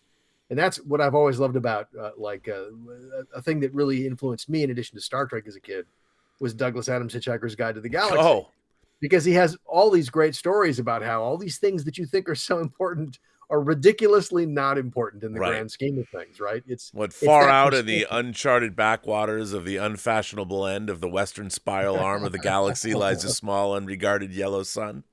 Right. Orbiting this at a distance of roughly 90 million miles is an utterly insignificant little blue-green planet whose inhabitants are so amazingly primitive that they still think digital watches are a pretty neat idea. Whose ape descendant inhabitants. Yeah, it's ape descendant inhabitants. And this planet has or had a problem, which was this. Most of the people on it were unhappy for pretty much most of the time. And that was largely due to the movement of small green pieces of paper. Which was odd because it wasn't the small green pieces of paper that were unhappy. That's exactly right. That's exactly right. I mean, there's the great story in that book about how the war fleet that spends thousands of years to go to attack its neighbor because they've been offended. And when they get there, when they finally arrive, they get swallowed by a dog because the scales are so right. And it's like, so a 10,000 year journey to get vengeance is just ended like that. And you begin to realize it's like all the stuff that we think is so important, all the politics and the religion and all this stuff. It's like, it's so, in the grand scheme of things, it's so ridiculous, man. Everybody ought to just take a deep breath and sit back and chill, man, because it's like none of that stuff really matters at the end. Well, listen, we have a lot of people that have been writing in. Yeah, absolutely. To us tonight. We should talk about a little more about this episode of Picard as well. Yes, but it's we really have been dealing with the fact that these are human stories. These are really good human stories, and I think that's what you and I and a lot of other people are connecting with, and that's the point. Well, the whole thing is if this story did not take place in the 25th century with our characters, but was taking place on Earth right now today, it would be just as relevant and just as resonant, just as interesting. And these characters, I mean, I really connected. I don't have children, you know, and that was something I didn't know. I didn't know that I wouldn't have children. I've kind of become a stepfather or a surrogate father to Elizabeth's daughters, but it never occurred to me that I would not be a father. When I was growing up, I mean, I got married. I thought I was going to be a father. I never became one. And so in a way, when I'm listening to Riker, because I've always loved kids, you know, and that's, I would say in my life, it's the fact that I don't have a child is something that I don't know if it weighs heavily on me, but it's definitely something I thought that I was going to do. Yeah, it's a choice that you thought you were going to make that the outcome of which has influenced your life, right? Which is interesting. You look at Picard. Picard's also a person who thought that's what I was going to get at. Is between hearing Riker talk about losing his son, Picard never having a family. I've always kind of wanted a family, and you know, when I got married, I thought I would have one. Right. And it's an interesting, but then again, then there's the idea you learn in other stories that sometimes a family finds you. Yeah, the family. I think there's the real element to you choose your family as much as you're born into a family. But we all know people. We've all had experiences that sometimes that family is not very dysfunctional. Sometimes that family is not good for you. Sometimes they're terrific, but sometimes they're not. And sometimes you find yourself out in the world, and family becomes the people you choose to surround yourself with, and the people who matter, right? And I think there's a variety of different ways to navigate that path in life, and seeing these characters struggling with that themselves and thinking about that is, I think, meaningful. Yeah. By the way, there's 471 people here watching right now, and I hope all of you are enjoying the show. And thanks for being here. And hey, subscribe to the channel if you can, because there's a lot of good stuff coming, and it's great to have Bill here. Benson Gwyn. Is it Gwyn says, surprised Ro showed up. I thought she died on her mission in TNG. Wonder if Jack has some connection to the synthetics or from the portal. That would be in Picard season 1. Maybe Lore is going to help them find the connection. Dominion versus synthetics. Well, no man can say. You'll have to wait and find out. And I don't want to. I don't look at me to spoil that surprise. But what do you think, Bill? Listen, I've only seen one more episode of the season than everyone is now caught up to. But let me tell you, the surprises and the twists don't stop here. it keeps on going, man. Yes, it does. Fort Gaggiano is a new member of the channel. Well, thank you. I hope I got that right. Fort Gaggiano. Thanks for becoming a member. Garfield's Bizarre Adventure says, binged season 3 Picard with my dad, skipped 1 and 2. Listen, I don't think you need to watch Picard seasons 1 and 2. And I hate, as somebody who has worked in the industry since 1989, it pains me when I don't like things that I want to like. Because I wanted to love Picard seasons 1 and 2, and it's amazing to get anything made. But I mean, I've seen both seasons, and I've seen all of Discovery, and I've seen Strange New Worlds, and I like of those, I like Strange New Worlds more than the others. But Picard season 1 and 2, there are good moments, there are good character moments, but they're embedded in a plot that is just, like you said, I don't buy it. I don't believe it. Nothing makes any. It's not well thought out, and it just feels haphazard and slapdash, and and frankly, irritating sometimes. I mean, and so, but there are good moments. There are good character moments in those seasons, but you really definitely don't have to. You don't have to watch those seasons No. to appreciate what this is. So it's cool. I hope you and your dad are enjoying it, and I love the fact that you and your dad are watching it together. That's very, very cool. Which is as it should be. Yeah, absolutely. Boat says, I have grown so cynical about new Trek, but dang, I felt giddy after the last couple of episodes. The best Trek since DS9. Give Metalis the reins. Well, it's so interesting. I mean, Bill, you know how the entertainment business works. Yeah. It's like, how do you think Alex Kurtzman and Secret Hideout feel? Like, they hired Terry, and they've been making Star Trek, and they've got Prodigy on the air, they've got Lower Decks on the air, there's all these other, and I get all that, but and they've got Taylor Sheridan making the Yellowstone verse now. Yellowstone, 1883. By the way, I just watched 1923, and it's pretty damn good, actually. Yeah. I was really Harrison Ford and Helen Mirren. It's pretty damn solid. I really enjoyed it, and I've seen all of that. And I loved 1883 too, and it's like here's the thing. Even if you go back to 2009, Alex Kurtzman co-wrote Star Trek 09 and Into Darkness. And I'm sure part of his contract was he was grandfathered in and can control the Star Trek franchise. The problem with him is he doesn't love Star Trek. Yeah. And you've got, when you have, and we're going to see it play out for a long time now, these IPs that are so valuable to these companies. It's really interesting because who doesn't, from a business perspective, want to take over that IP? Well, right. That's exactly right. But the thing of it is I don't, look, I've got nothing against Alex Kurtzman. I don't either. I'm sure he's a perfectly nice guy. Yeah, and look, I've never heard, I don't know him at all. I give him credit for some, for some of the good things they've done. The problem is, I think what Paramount, what I hope is happening is I hope Paramount's obviously looking at the numbers that the Taylor Sheridan universe is making. I mean, they're getting a lot of eyeballs, man, a lot of eyeballs. Yeah.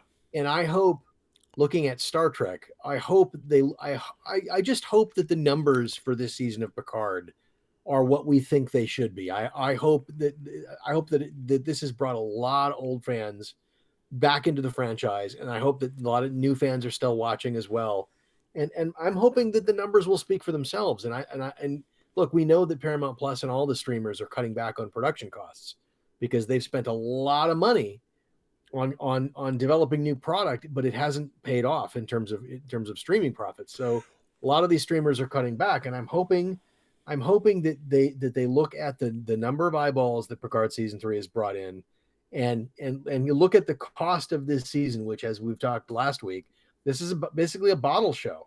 These are bottle episodes. It's still expensive. A limited number of shits. Yeah, absolutely. But still, I think, I hope there's a realization that, look, Star Trek can be great, and it can be popular, and it can be made affordably, right? And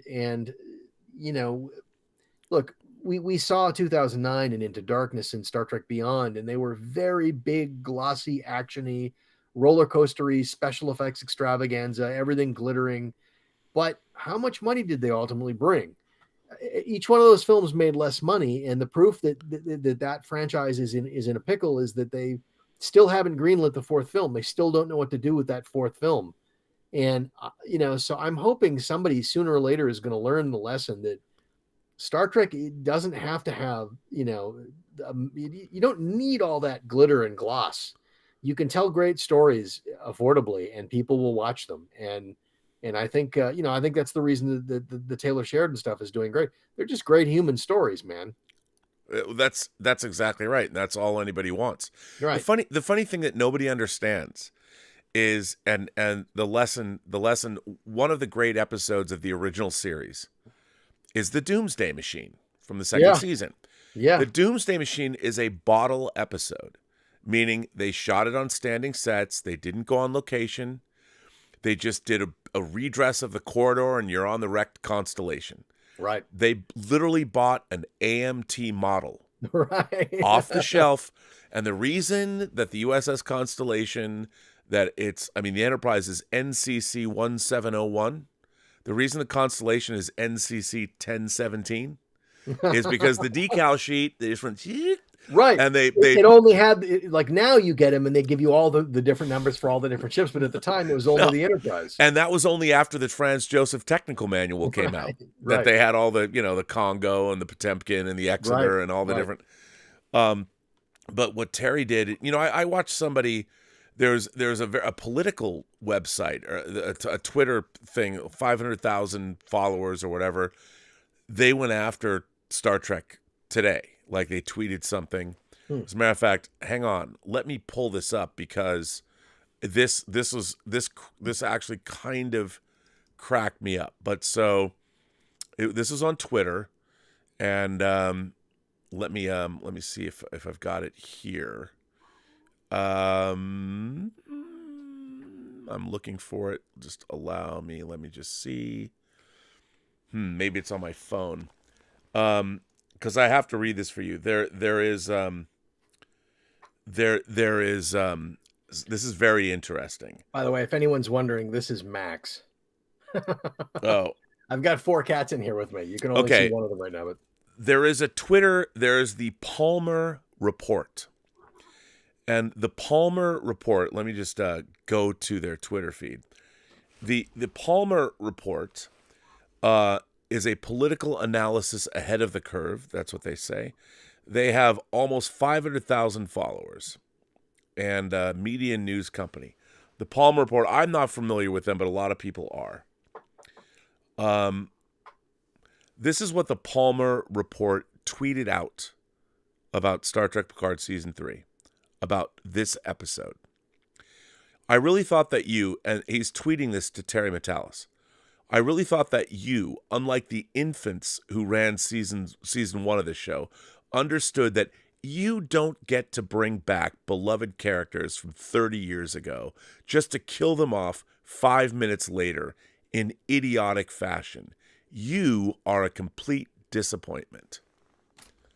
The Palmer Report sent that to Terry Matalas. Yeah, today. I see a lot of stupidity like that. I see a lot. People behave like assholes on social media.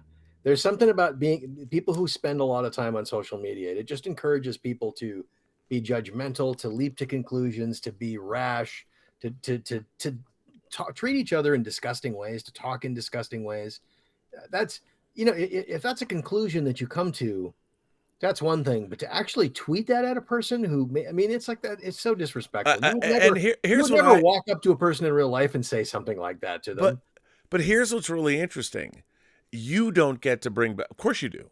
And remember, the character in universe has lived 30 years. Yes. She's been following this incredible conspiracy, and you bring her back. You have this resolution from the penultimate episode of TNG season 7.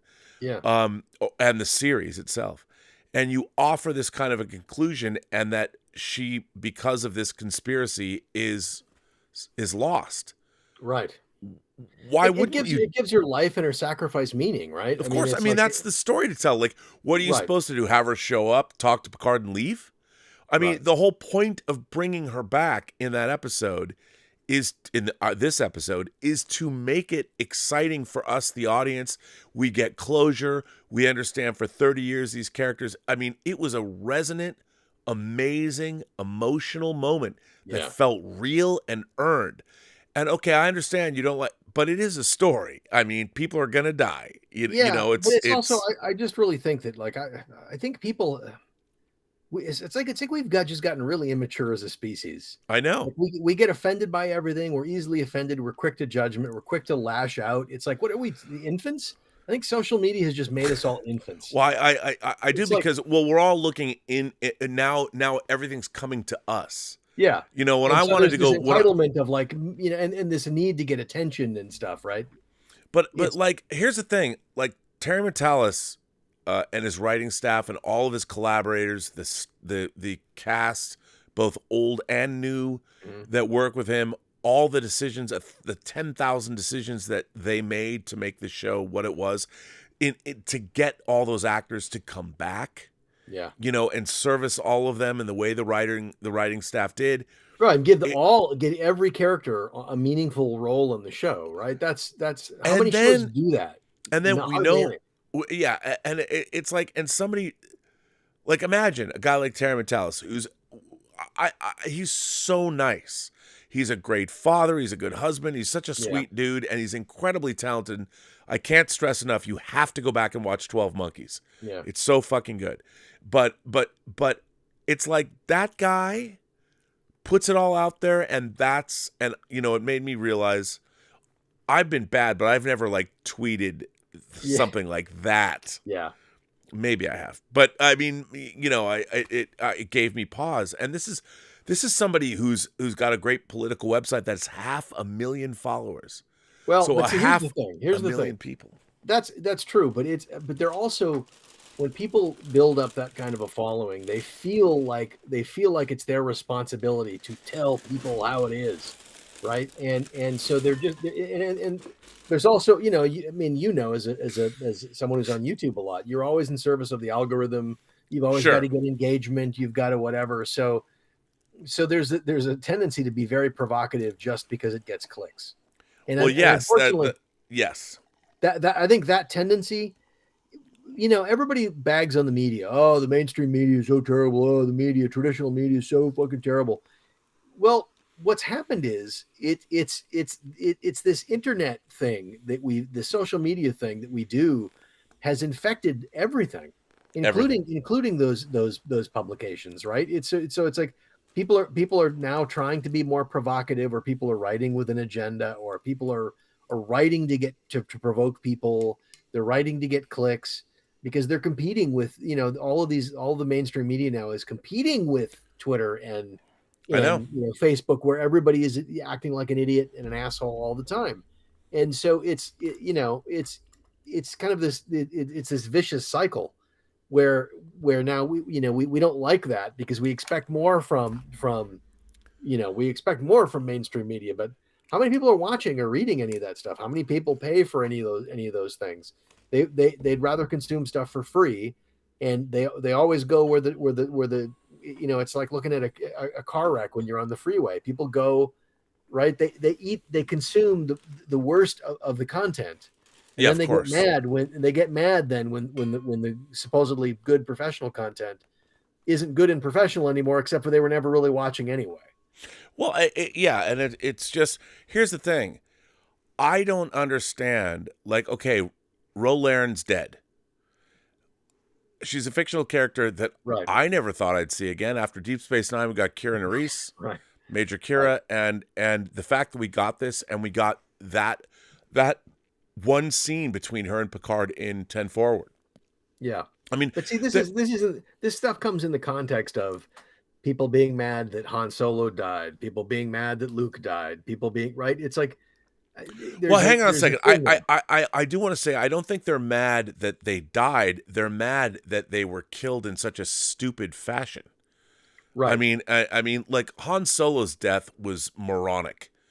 Right. But like, yeah, I don't disagree with any of that, but I mean, but it's like, I think people are conditioned now to be outraged about stuff like this. Yeah, well, their outrage, I mean, to the performative outrage too, so they can then take their outrage and monetize it or whatever. Right, that's exactly right. Everybody's monetizing their outrage, and it's like, so everybody's got a hot take, and it's like, I'll never forget. Remember when we all went and saw The Force Awakens? We all went to the ArcLight, and we went and saw in the Cinerama Dome, a whole group of us, like there were like 15, 20 of us.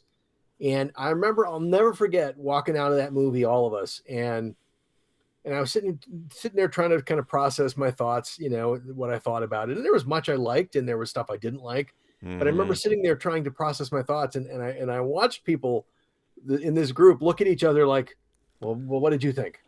Well, what did you think?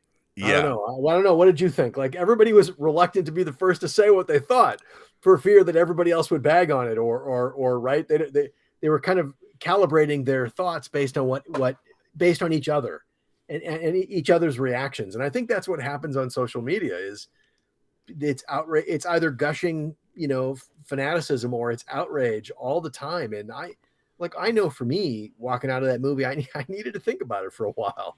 Like, I needed to just kind of process it and think about it. And I didn't feel the need to instantly go, this is the most amazing thing in the world, right? And because that instinct, it's very easy to get caught up in stuff, and it's very easy to lead with that instinct. But then when you take a breath and you sit back and you think about it more deeply, you realize, oh, that initial instinct kind of led me down the wrong path.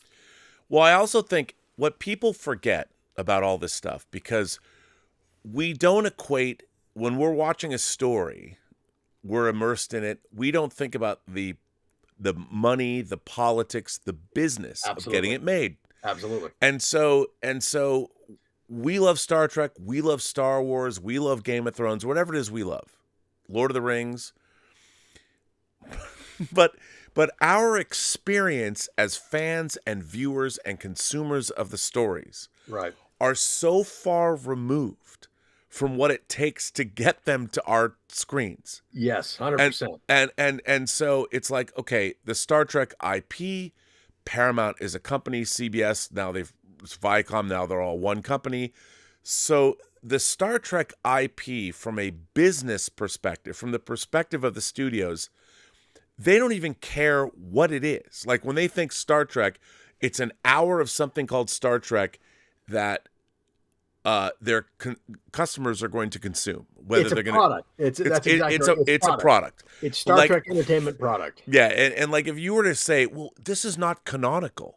If I were to walk into a boardroom and tell the powers that be at Paramount, I'm like, if you guys aren't going to reference the Battle of Narendra 3 and what happened there when the Enterprise C went back through the temple anomaly that we saw in the asteroid, and if you don't do that, I mean, I would never be allowed on the Paramount lot. You would get a bunch of people who would look at you like you'd just fallen off a spaceship. Someone would reach over and push a button and go, security. all of my credibility would be out the window. Right. And it's very difficult for people to understand right now. Nobody, if I were to go in and try to explain to Brian, I forget his last name, the guy who directed Norbit, who runs Paramount now. Yeah. If I were to go in, he might understand. But if I were to go in and try to explain to any executive the differences between Star Trek Picard seasons 1, 2, and 3, and if I actually sat down with them and watched every single episode and explained why Star Trek Picard season 3 is better than 1 and 2, they'd look at me and go, Rob, I don't even know what you're talking about. Right. They're fine. Right. All of them are fine. I don't know what you mean. And these are Ivy League educated business people, and they're the ones making the decisions about who gets. Yeah. It's very difficult for fans to understand this. Yeah. Well, look, we were talking about Force Awakens, and you were mentioning Han Solo's death and how ridiculous it was. Remember the context for that. I mean, forget about how it was written and all that stuff. The context for that was that the only way Harrison Ford would come back is if they killed him. Is if they killed him. He wanted his character to die, right? So it's like that. Leonard Nimoy in Star Trek 2. Yeah, exactly. Right. That's exactly right. And sometimes the actor, when you cater to the actor like that, it's not always going to be what's good for the story or good for the fictional universe, unfortunately. Yeah, as we've seen with Picard season 1 and 2.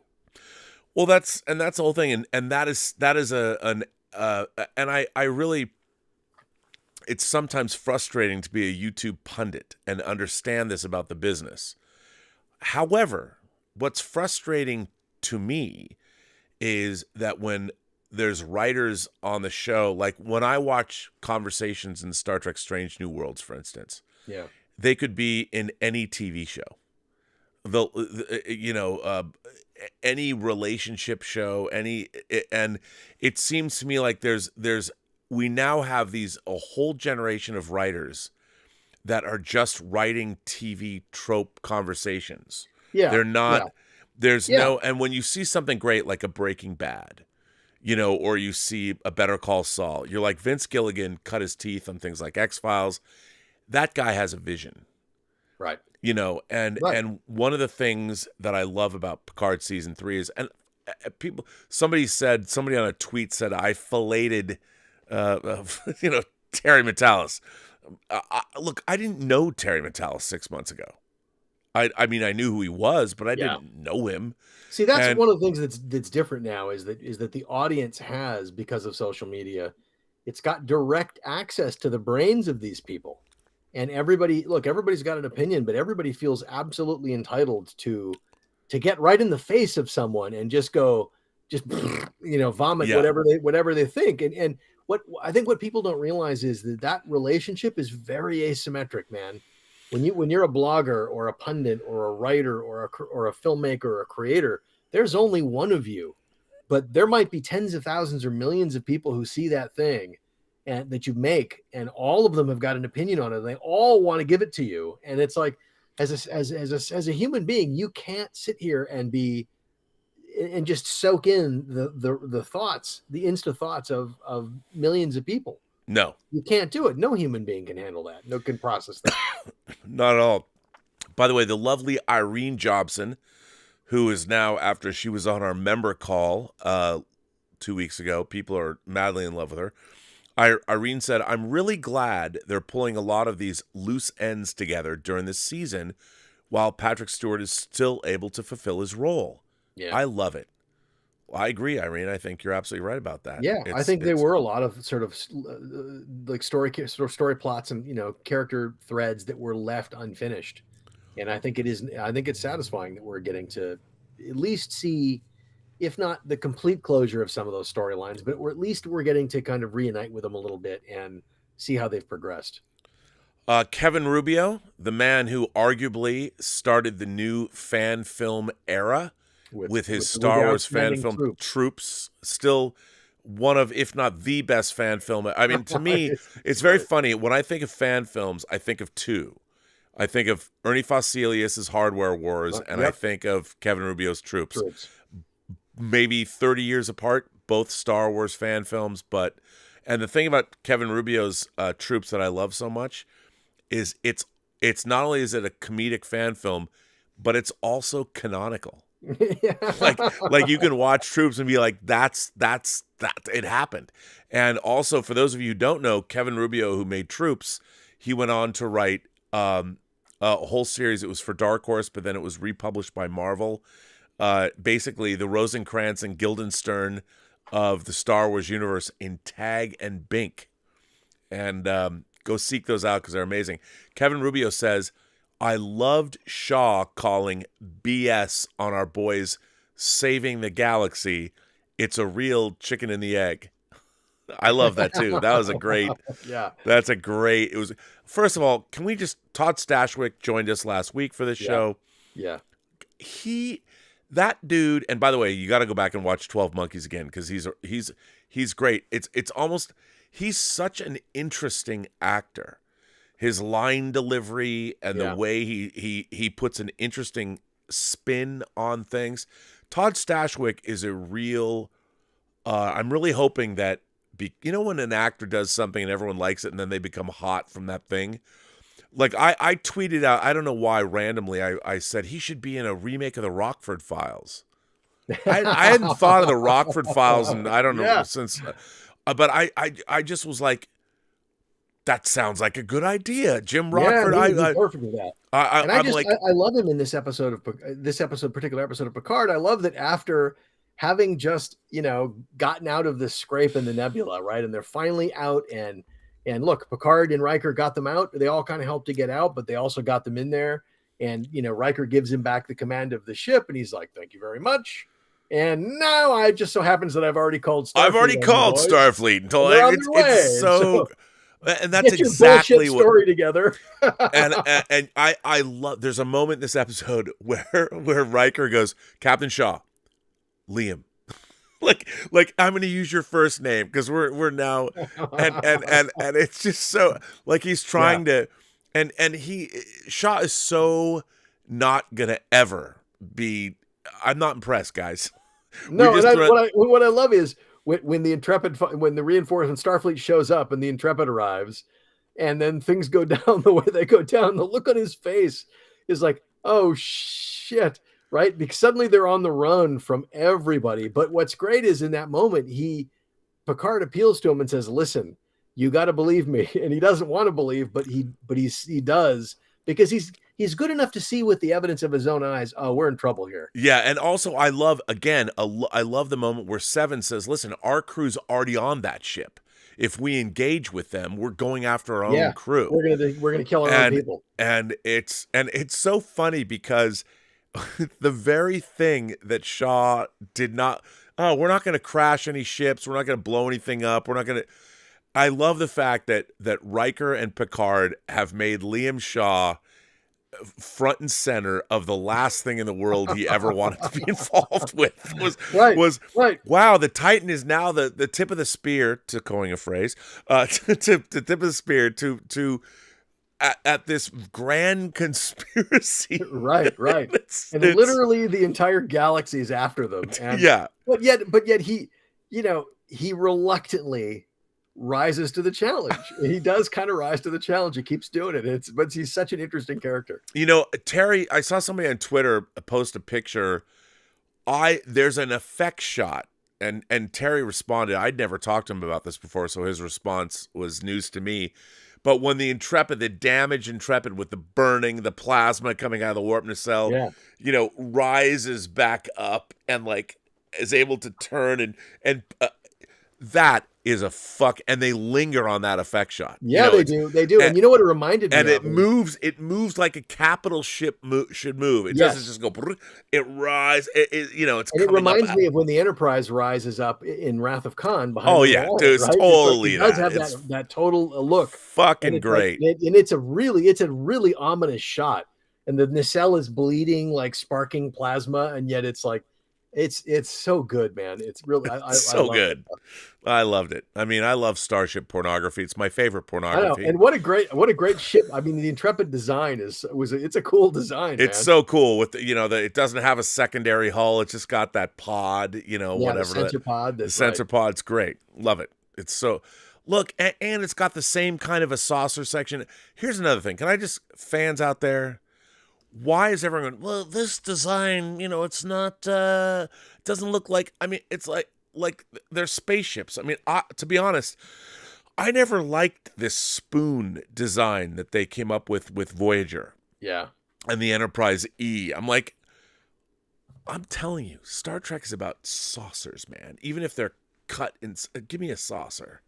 Well, and there, right, and there is a degree to which they're kind of, look, in designers all the time, car designers and all the time reference older. Yeah, and by the way, we're in space. You could make a brick and have it fly around. I mean, it doesn't. The Vogon constructor ship. Yeah, yes, it doesn't matter. Right. And I have to say, look, there are things I don't like.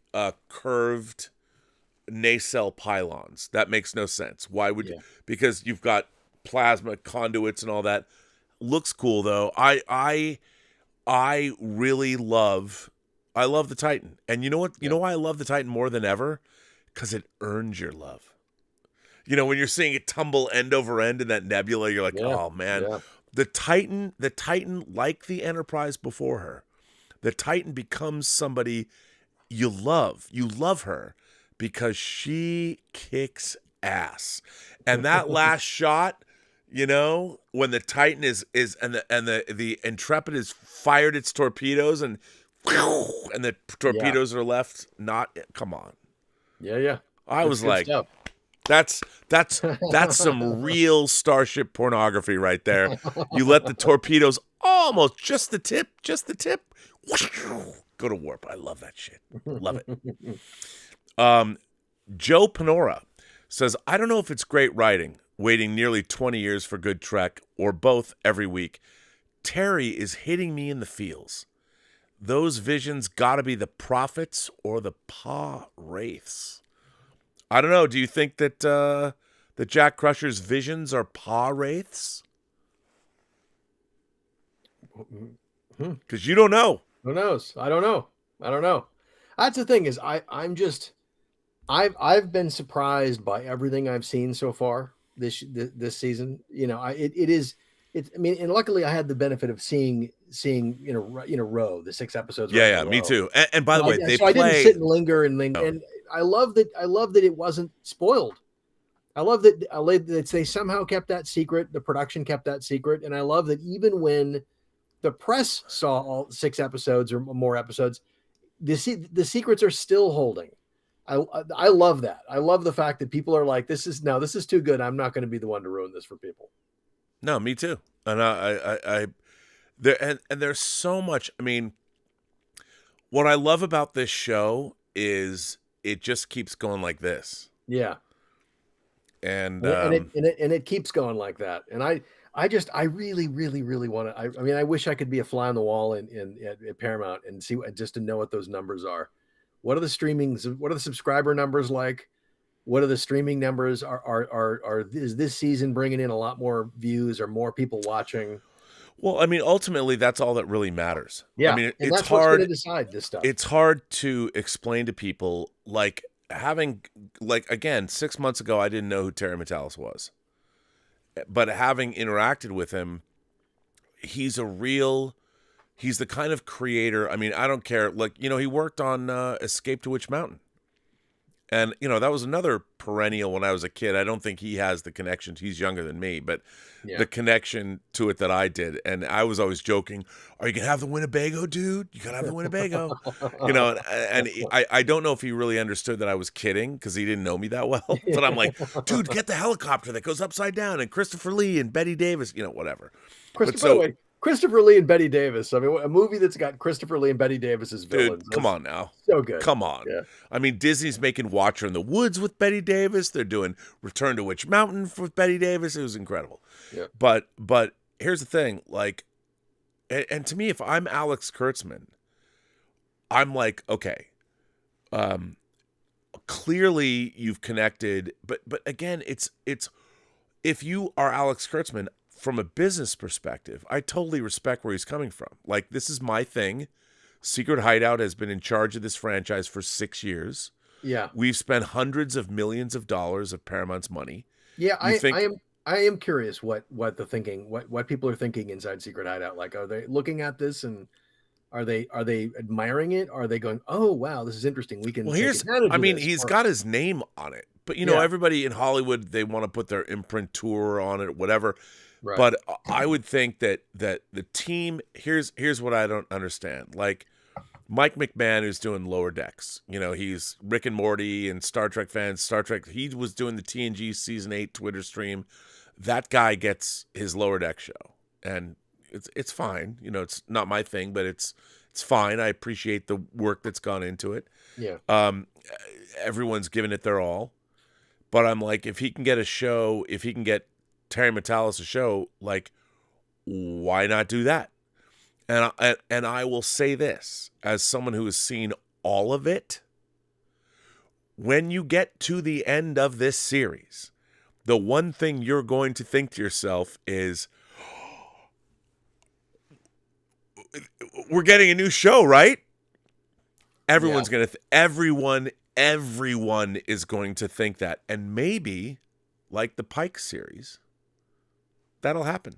I hope that's the case. I mean, you haven't gotten there. I believe if Paramount is looking at just the social media reaction and the critical reaction, it all comes down to money. Are people subscribing? Are they making money? Yeah, that's what it boils down to. Do they have a bump in their? I mean, and people have to understand, we can love it all we want, Right. All that matters to any corporation is money and analytics. And all you can do is tell your friends, sign up, subscribe to Paramount Plus. If they don't see a bump, they're going to give Taylor Sheridan more money to make more Yellowstone. Right. That's that's exactly what I would say to people is if you like what you're seeing with Star Trek Picard Season 3, watch it, pay for it, get other people to watch it. I mean, it's at the end of the day, it's going to be eyeballs and subscribers. That's really what it's going to be. I mean, that's it. That's how it comes down. Honestly, that's all that matters to Paramount.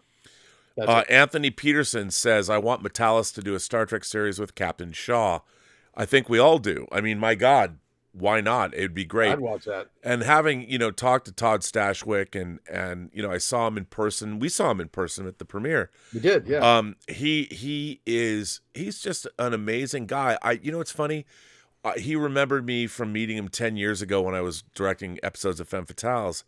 And I feel kind of bad that I didn't know him, but right. I feel bad that he's the kind of guy. I mean, if you've seen his man cave, and he's a dyed in the wool. I mean, he's a believer. That guy is. He's the. I feel bad that I didn't get to know him, like I didn't become his friend.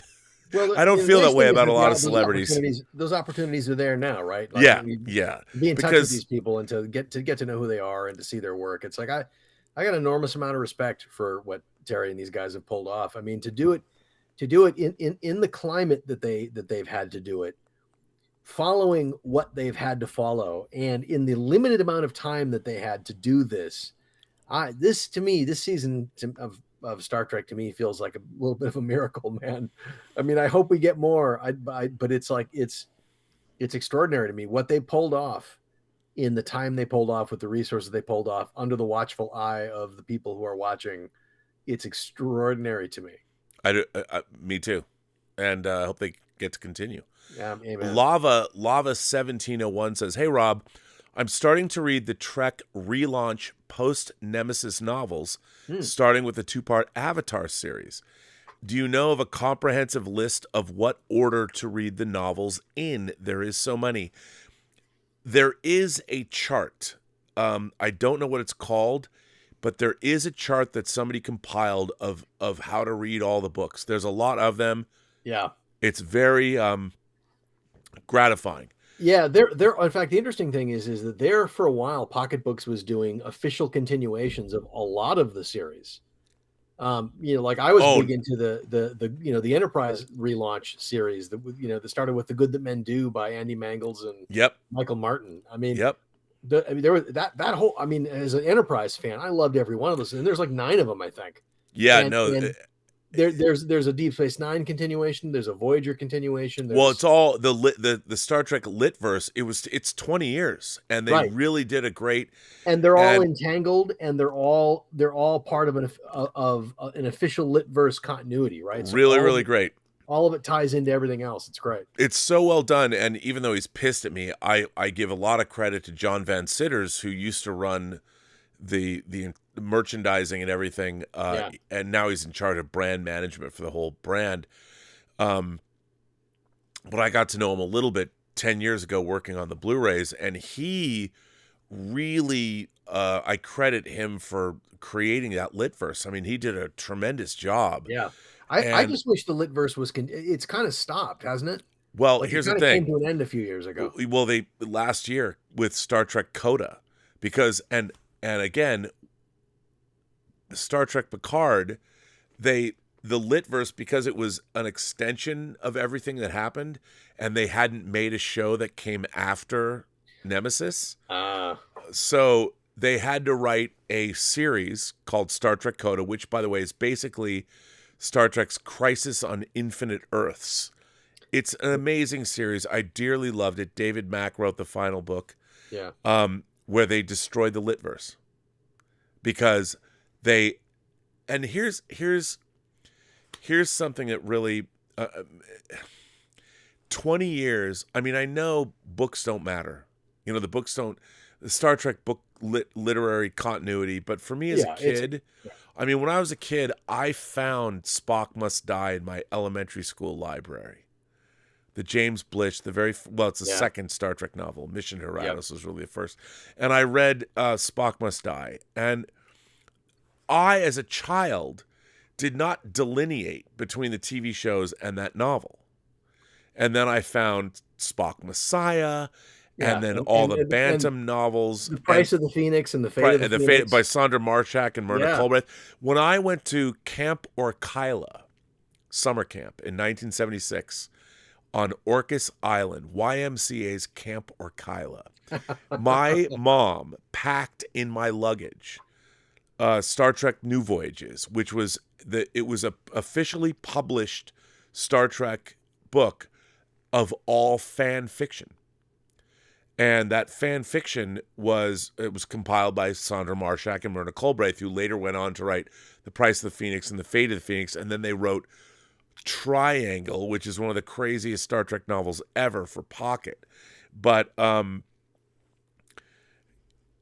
books meant so much to me. Yeah. And Mark Edward Lewis, who worked on Prelude to Axanar, he directed a version of Mind Sifter that was in that Strange New Voyages anthology. So Star Trek fiction was never not canon to me. The best of it became part of my head canon. Yeah, and Star Trek fiction certainly kept the franchise alive in those lean years after the series was canceled and it was in syndication, and before Phase 2 and before the motion picture. And yeah, and there's and after the motion picture, Vaughn and McIntyre's The Entropy Effect came out, and there was that was the first time Sulu in that was tumbling starships end over end in starship combat, which was interesting. Yep. So I'll admit I read a lot of those books. I haven't read them all, but I read an awful lot of them. So Lava 1701, there is a chart. Look up Star Trek Lit Verse or Isn't memory beta? Doesn't memory beta? Memory beta goes into it, but there's an actual chart. There's an actual graphic illustrated chart you can see that tells you which books to read. Yeah. John Hiroshi says, come to think of it, wasn't the mobile emitter future technology or something? I forget. Well, the mobile emitter with the EMH, the holographic document. Yeah.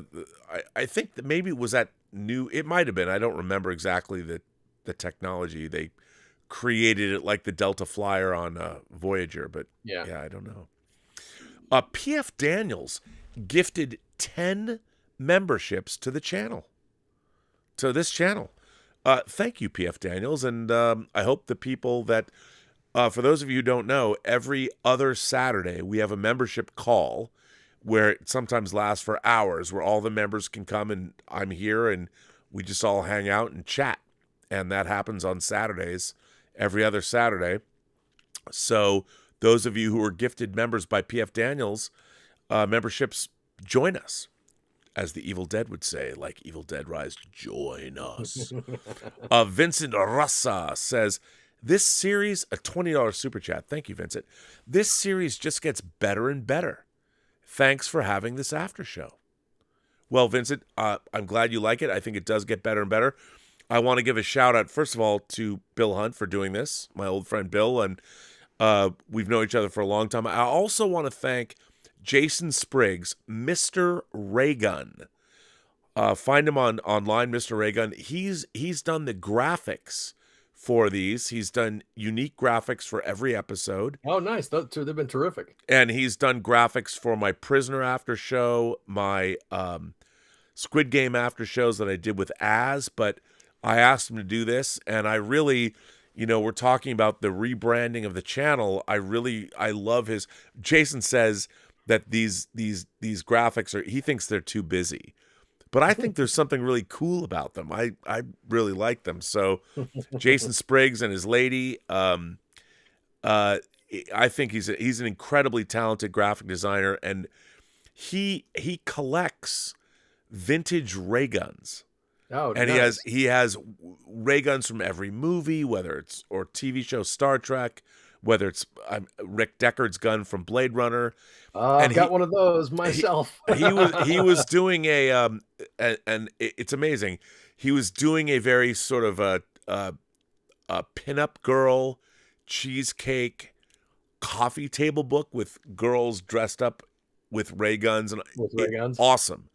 I mean, I would spend $100 or $200 to get this coffee table book, but he hasn't finished it yet. By the way, if he's watching this, he's wincing right now, going, "Why'd you have to bring that up?" But one day he's gonna make it.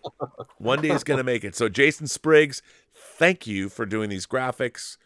You're the man, and I do want you to do what I want him to do is graphics for all the different shows here on this channel, and to keep sort of a uniform look to everything that we're doing. You need to do like For All Mankind. Yeah. Do a show about that. Well, are you in? I might be tempted. Okay, we'll do season 4. Let's do it. Why not? And then do a throwback and do a Space 1999 rewatch. Yes.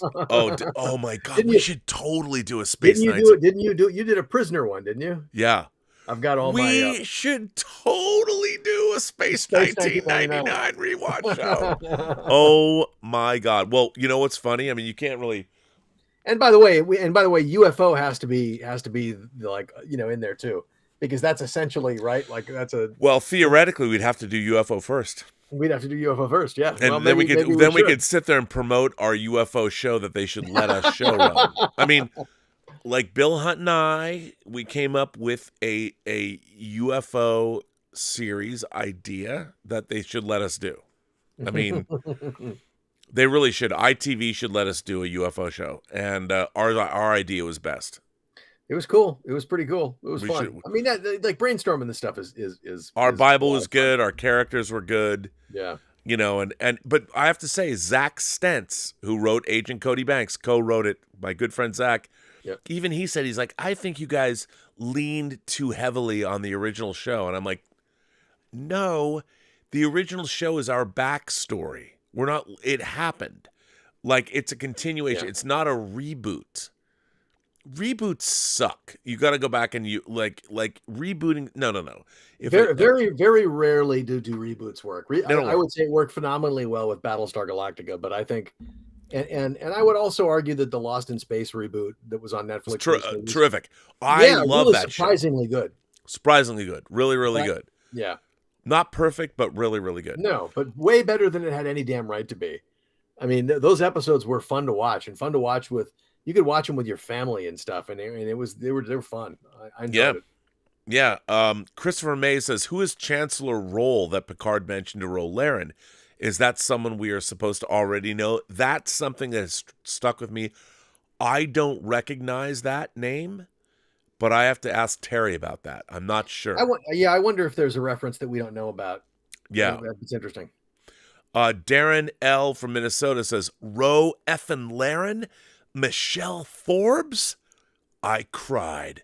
So good. Yeah. I know, And right? I forget, is she with Starfleet Intelligence or Section 31? Yeah. She was with Starfleet Intelligence. Okay, yeah. I mean, first of all, that's another thing. They keep trying to make this Section 31 thing happen. It's like Fetch. They ruined Star Trek Discovery destroyed Section 31. Yeah, I agree. They had no understanding of it. Someone's like, let's like the CIA. No. Because No. it's a really interesting idea. But I agree with you. What they did with Discovery just, I think, kind of completely blows it up. And ripped off from a Star Trek novel. Right. Which there's a Section 31 Starfleet. There's a Section 31 novel by David Mack called Section 31 Control. Yeah. They completely just stole all of that. And The interesting thing is, in the Enterprise relaunch novels, Section 31 plays a role. But like, as we saw Section 31 on that television show, it was just in its infancy. And Trip Tucker, who turns out doesn't die in that last episode, because that never actually happened. That was a cover story. It was implanted in the Starfleet archives to cover up what really happened, which is he went undercover in the Romulan Empire. Yeah. Because the Romulans had with the warp drive technology that Starfleet wanted to figure out. Yep. Oh, so good. Yeah. Irene Jobson says Tango Shalom was a wonderful movie. So creative. Well, thank you, Irene. That's very nice of you to say. Yeah, I worked on that. That was definitely a labor of love. Greggy Gilgan says, Picard, you broke my heart. Ro, and you broke mine. I didn't even know we needed this, but we did. Dude, that was... Yeah. That's how I felt too. And that's also the moment when they know they're not changelings. Yeah. You know, I mean, that kind of pathos, that kind of emotion, it was And so I just good. love when her final act pays off, and you realize that piece of jewelry had the data archive. That's also suddenly there's a call comes in, and we realize, and it's Worf, and we realize Worf has been working for Ro. How great was that? Where That's so good. and you know, where's Commander Ro? And they all look, it's so heartbreaking. Like, Which then makes her an active presence from the beginning of this season. We just didn't see her. We just didn't know, but she's an active character. Exactly. Because all of the stuff we've seen first with Raffi and then with Worf was all instigated by her. She was ahead of the game the whole time. Yep. So good. So good. Michael Preston, he's just been a member of the channel for 26 months. Michael, thank you so much. Very much appreciate that. Christopher Wolf 72 has been a member for 11 months and says, I watch Star Trek Picard Season 3, Episode 5 3 times today. Dude, so did I. I cannot remember the last time I did that with Trek. Michelle Forbes, wow, great scene on the holodeck. Now, I'll tell you something that's really interesting. Somebody complained like, oh, using that holodeck set over and over again. Look, that's what great TV producers do. Yeah. They've built that set for Picard Season 2. They've used it as a real place and a recreation on the holodeck. I love it. I love that they do that. That is great television producing. Yeah, I agree. And I agree that they've been very clever at how they use it. And by the way, all of it is a throwback to the Next Generation, because 10 Forward was a meaningful place. 10 Forward on the Enterprise D was a meaningful place for all these characters. Yes, I just wish that the people that made Picard Seasons 1 and 2 understood it was called 10 Forward because it was on Deck 10 and the most Deck 10, forward. Yeah. Anyway. Okay. I won't get mad. Michael Preston says, I'm loving Season 3 more than any Star Trek for a long time now. Now that you're on John Campea twice a week, any chance of bringing back whining about movies? Michael, there is going to be an entire rebranding of this channel. And we are going to have, as you've seen, we've got new creators on the show. People like King Tannic, people like we have an all Spanish speaking show. I have a new show coming that I'm not making that I'm very excited about. Another industry professionals doing a really cool show on this channel. I can now, you know what I'll announce, Bill? I do Designing Hollywood, where I interview Academy Award winning costume designers. Yeah. We have a show that is debuting on April 15th on this channel called Architects of the Imagination. I'm not doing it. We have a whole new host. You're going to find out about that this weekend. It is a show about the creation of video games. Outstanding. And Very the first episode is about the creation of The Last of Us. And the same way that I'm interviewing people like Ruth Carter, my new host is interviewing the ballers of the video game industry who have brought you some of your favorite video games. Architects of the Imagination. By the way, that's an exclusive right now. That will drop April 15th right here on this channel. So Architects of the Imagination, look out for that. And Whining About Movies is also coming back in April. I mean, I gave Elizabeth her own Shure microphone, her own $500 Shure microphone. We're going to finally use it. I've got 2 of these. I'm going to retire this that she gave me in 2018. We got a mixing board. It's getting all big all in this hizzle. Very nice, man. Production value. Production value is coming. Wait till you see the colored lights that are going to be behind me soon. It's going to be amazing. I think if I were going to do some, I have to go. I think I'd do the opposite and go all Charlie Rose and just have a black backdrop, just black. Well, Bill, you have an open invitation to do a show on this channel. No problem. Kevin C. with a $20 super chat. Kevin, thank you so much. Rob, I need you to give Terry a message for me. And that message is, damn it, Metalis, stop making me cry. And I say this as one who's often been accused of secretly being Vulcan. I didn't know I needed the closure between Ro and Picard. Hey, look, man, you see Terry, he's a very affable gent. He's very approachable. You would never know that he can just grab your heart and just squeeze, but he can. He can. And I'm with you, Kevin. I'm amazed. Tom Jr. Jackson, our own moderator, says, I can't wait for episode 6. Great show tonight, Rob. Well, Tom, thanks for being here. And thank you. And it's because of Bill Hunt. That's why it's a great show. Glad to be here. Eric Skelton says, Metalis is very protective of all new Trek, but isn't season 3 evidence that he was as horrified by Picard seasons 1 and 2 as the rest of us? Doesn't it prove his defensiveness is mere industry workplace diplomacy? Well, Eric, I would say this. I mean, he was brought in on season 2, but what's wrong with workplace diplomacy? When you're given a job in a lucrative industry where you are tasked with, I mean, imagine he was given millions and millions of dollars to spend as he sees fit. And they trusted him to do so. Yeah. They hired him. They brought him on for season 2. Right. They gave him season 3. I mean, here's the thing that we as viewers, we might not like the results of somebody's efforts, but they're business people. They're spending money.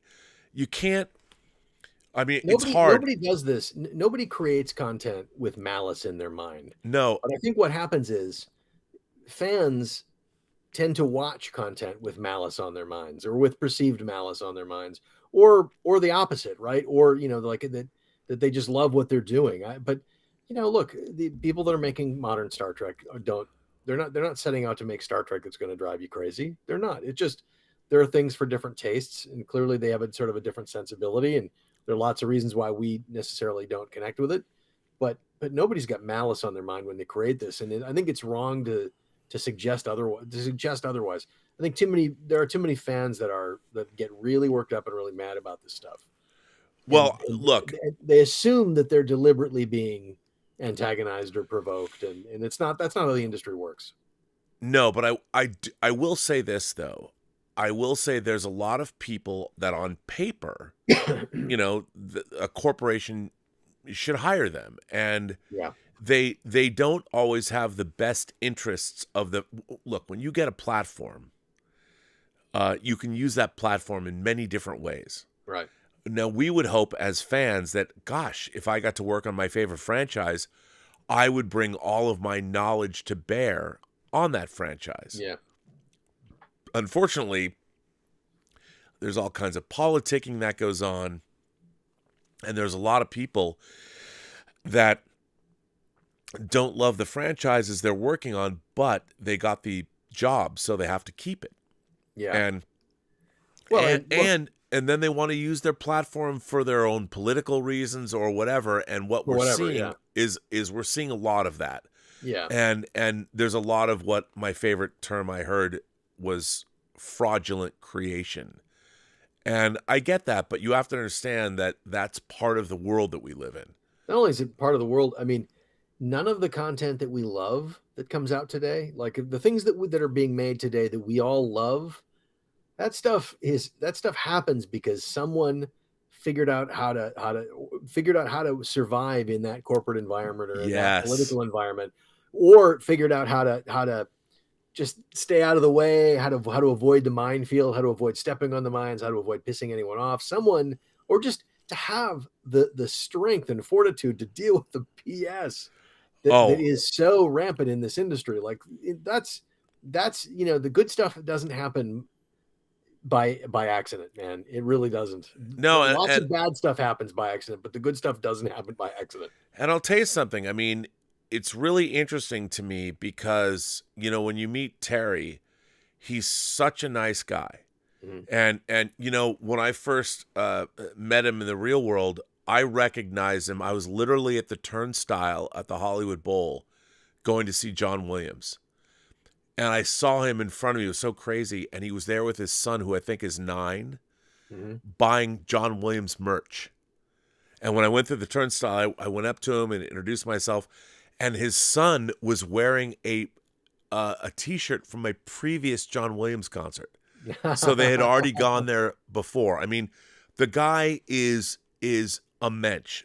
And he worked for Brandon Braga. I mean, my God, he survived that. He's seen the seen the torches of the damned, sir. The torches of the damned. Yeah. I mean, he's seen it all. He's the nicest guy in the world. And yet, I can't even imagine. I mean, I'd met his wife, and she indicated a little bit that he went through, a lot of hell. I mean, talk about a crucible. I think if Terry looks back at his life, he's probably going to say, that Picard season 3 was the crucible I went through to get where I am today. And it's he cared. And the difference is a lot of people, he worked for Brandon Braga. He started out in post-production on Deep Space Nine. That's how he began his career. He has a long history with Star Trek. Yeah. And what he and his collaborators, they did what they did on 12 Monkeys. They didn't compromise. They made the best show they could with what they were given. It's like what, I mean, and I think one of the reasons that we are friendly now is because I saw in what he did something that I always try and do. And I've never worked on his level. Right. But when I'm working on a low budget movie, I never think to myself, I'm working on some low budget shitty movie. Yeah. I try and make whatever I'm working on better. Right. No matter what we have to do, make it better. And when I was given Tango Shalom, that's the last thing I've done. It was a mess. And I looked at it and I'm like, I can make this better. And Terry Matalas had a lot of politics he had to deal with. And he came in there and he said he had to let people go. The principal cast, the only people that he retained are Alison Pill, who I love, gone. He kept Jerry Ryan because he knew her and he knew Seven of Nine's a legacy Star Trek character, and he kept Raffi. And I think he's redeemed that character. I think so too. Especially in this episode, Raffi and Worf were fucking great. Yeah. Weren't they great? Yeah. Yeah, I think so. And they both made a real contribution too. That's the nice thing, is Raffi actually gets to make a real contribution as a professional Starfleet officer. It's nice to see. Yeah, and by the way, we didn't talk about this, but how awesome was it when they're practicing in the La Serena and Worf is just like one-handedly just deflecting everything she's doing. Right. Well, until at first they seem to be sort of like sparring as equals. That was a great little moment, by the way. That was a really cool sequence. And then she gets really aggressive and he clicks into another gear and teaches her a lesson in the process, right? It's so good. So good. I love that scene. 200 Watt Studio, our friend 200 Watt Studio, who does not love To Live and Die in LA as much as I do, but May 30th, buddy. May 30th, vindicated. Kino Lorber, 4K, To Live and Die in LA. It's announced. It's coming out. Great show, guys. Love the last episode. Bill, you have to stop jumping on Rob's thoughts mid-sentence. He doesn't do that. You must learn to govern your passions. I don't feel that way. I let Bill talk. He didn't jump on my. I don't think he'd jump on me. Arvel Whitaker says we have the Enterprise, we have the Defiant, we have the Voyager. Add Titan to the iconic ships. I love it. Don't we all? Yeah. Come on, Bill. Don't you love the Titan? Yeah. Oh, yeah. It's a new entry in that legacy of great Star Trek ships. I love it. Nick, my friend Nick from the Echo Base Network, Nick says, since Picard Season 3 has dropped, I have seen the showrunner, actors, and writers engage the fans and even come on YouTube streams. Respect. Lucasfilm does none of that and is disconnected from the fan base. Nick says that Picard Season 3 is better than Mando episode Season 3 too. But I would say this, Bill, here's the funny thing. Like, Terry Matalas is not working for Paramount or CBS. He's not working for them now. He produced the show and moved on. And everybody that worked on Picard is no longer working on the show, so they can do whatever the hell they want. But the people that are working for Lucasfilm, it's Disney. They don't have for Paramount. I'm sure they're happy to have the engagement, but Disney is draconian. It's a whole other thing, and it's not just Disney. It's Lucasfilm as well, right? And there's a whole level of stuff there too. It's definitely it is a different corporate environment, and there's a lot of money. There's a lot of money at stake, and look, and it's Disney's very clearly sensitive about the things their people say and do, and it's they're very cautious, man. Yeah, and look, here's the thing. You have to understand how business works. I get it. I totally understand where they're coming from, and I don't begrudge them for it. Yeah. Look, and the fact is, I can say this. The engagement that we've had from the creators of Star Trek Picard Season 3 is insane. It's insane. But I would also say that all of the, like Todd Stashwick, the fact that he's done what he's done, I can say this. I think it's really benefited the show. I think when you meet creators, it's like when Ron Moore used to go on the Star Trek boards back in the early 90s. Right. Ron Moore would show up on the AOL, and answer questions. And that phenomenon kind of started with Enterprise. That's the Enterprise kind of coincided with the rise of the internet. Yeah. That was one of the first cases where some of those writers would go on the boards and see what people are saying. And occasionally, I think sometimes they would, I know for a fact that they would chime in, but sometimes they would do it like anonymously or whatever. But they were, that's the first time, that period of time in the late 90s, early aughts, when people were actually starting to kind of pay attention to what was going on the internet. Yeah. And look, I would say this, all the casts of all the Star Trek shows, they get paid. They've been going to conventions. They go to creation conventions. They get paid for their appearances, and I do not begrudge them at all for that. But, writers, the people, Dave Blass, whoever, I think that Paramount has probably been a little perplexed. I know for me, there's been people who are like, when I told Terry, I said, I've seen Star Trek Picard, he's like, come on. And there are people that are not happy with, because they can't control it. And if they can't control it, if Paramount or CBS or whoever, publicity, doesn't have to make a phone call and book somebody on a show, they're not doing their jobs and they resent it. They don't, if a studio is not booking somebody to show up, they don't like that, because what you're doing is you're interfering with somebody's job. Yeah, and it's very much about control. Yeah, it's the studio wants control. They want to control every aspect of every aspect of information that comes out, every aspect of the public sees. They absolutely want to control every part of that, right? Because it's somebody's job to control it. Yeah. And if it's not controlled, then they get chewed out, and it's just that's a corporate mentality. And I totally get that. And corporations do not understand what fandom is anyway. Right. They don't get it.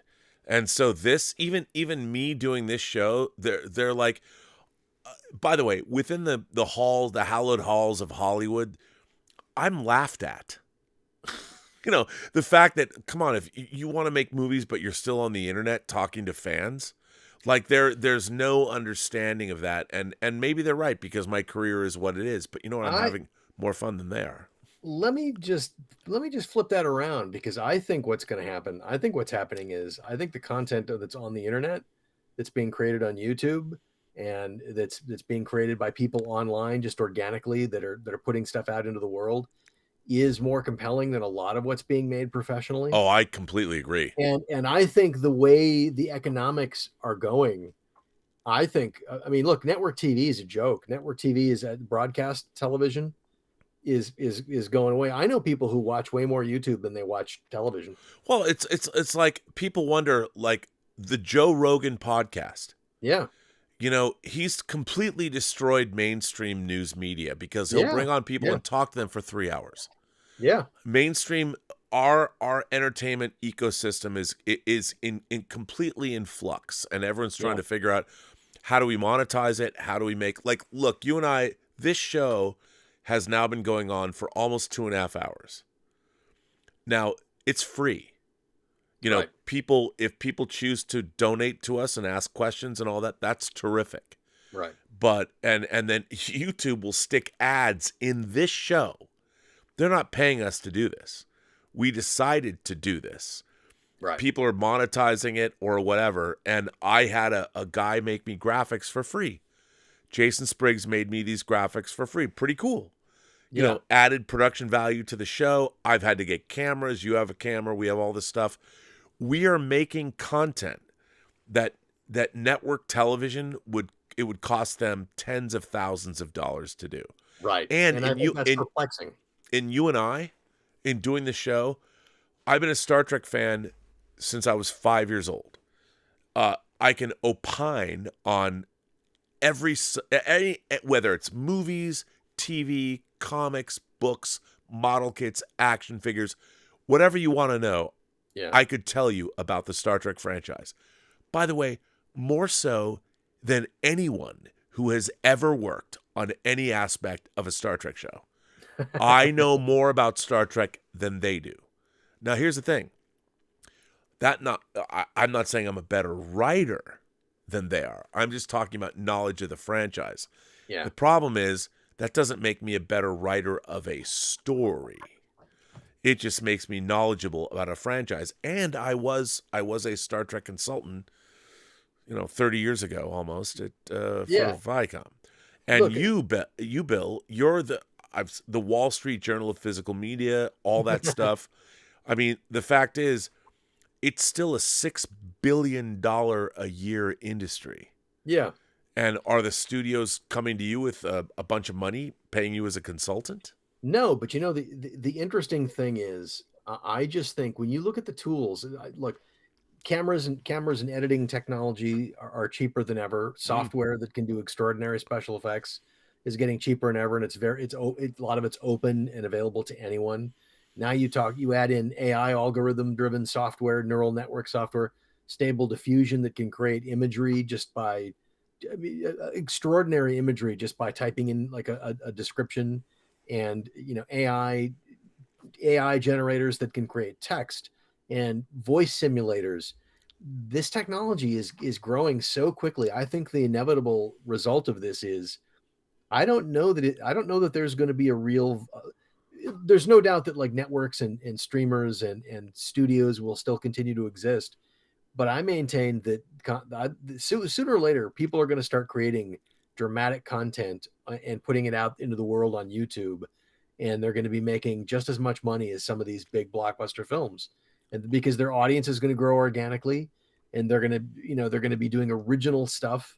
It's going to stuff that's going to come out of left field and surprise people. And right now you can't compete with the big blockbuster productions yet. But I mean, look at for example, you take Axanar. It's fascinating after the Vulcan scene, watching the Vulcan scene from Axanar, looking at those visual effects, and then going back and looking at Enterprise, where they had a whole arc take place, and it was all in high definition, and there's a whole arc that took place on Vulcan. I was astonished at how primitive the visual effects on Enterprise looked compared to what we were doing, just as fans. Dude, and what's really interesting is the Axanar fan film. Unfortunately, it went where it went. But what you and I were doing, I mean, and even so for those of you who don't know, Bill and I worked on something called Axanar.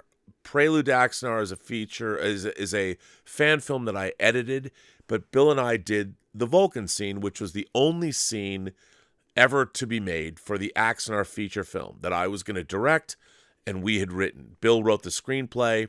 I had consulted with the story, but Bill wrote that script. And the first time we collaborated was go look it up right now. Go look up Axanar, the Vulcan scene.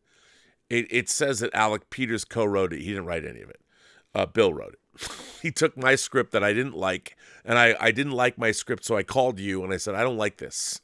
And it was something that Christian Gossett had written originally that took place in a room, and I rewrote it, and I had this whole idea to set it in this garden that I thought was behind Vulcan High Command that we'd seen in Enterprise. And I'm like, what if there's like a sculpture garden? And it was all about mathematics and science. And it turns out that there was, and it was great. It was all, but you basically wrote the script that we shot.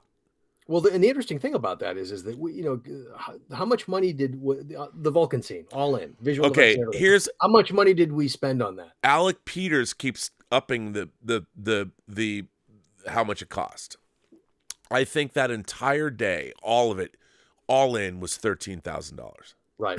No, and that was then. And I maintain that the technology is getting better and better, more and more capable. And I think sooner or later somebody's going to direct a really extraordinary feature film with using technology that it's going to blow people away. I think the whole landscape of entertainment is going to shift, and I think it's going to shift toward creators, who are just making their own content. I agree. I mean, what's really funny about that scene is because Axnard made a bunch of money, Prelude had made a bunch of money. And I said, it's guys sitting down on chairs with green screen behind them. And I said, look, we need to prove that we can shoot a scene in an alien environment where people are walking and talking and whatever.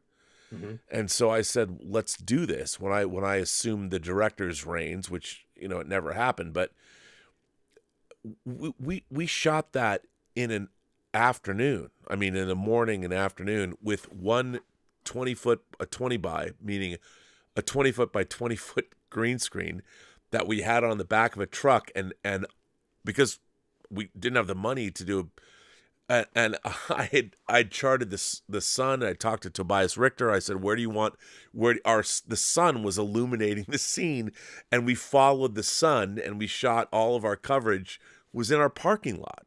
Yeah, you know, and I'm really proud of that scene. And the lead actress had strep throat and couldn't do it. So at 9 p.m. the night before, we couldn't cancel the shoot. I called Kim Fitzgerald, a friend of mine who I'd worked with for years, adored her. I said, yo, can you come in and play a Vulcan tomorrow at 6 a.m.? It's 9 o'clock at night the night before. And she's like, you want me to what? I mean, I literally called her up out of the blue.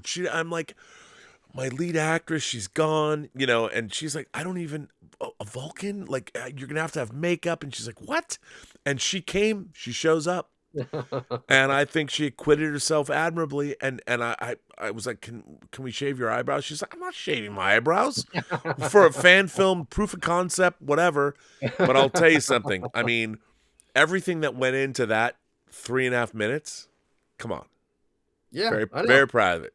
But I really do think that kind of content is gonna. I mean, look, people aren't going to the movies. They're not. I mean, there's certain movies that people will go out and see, but they're not going to the movies the way they did before.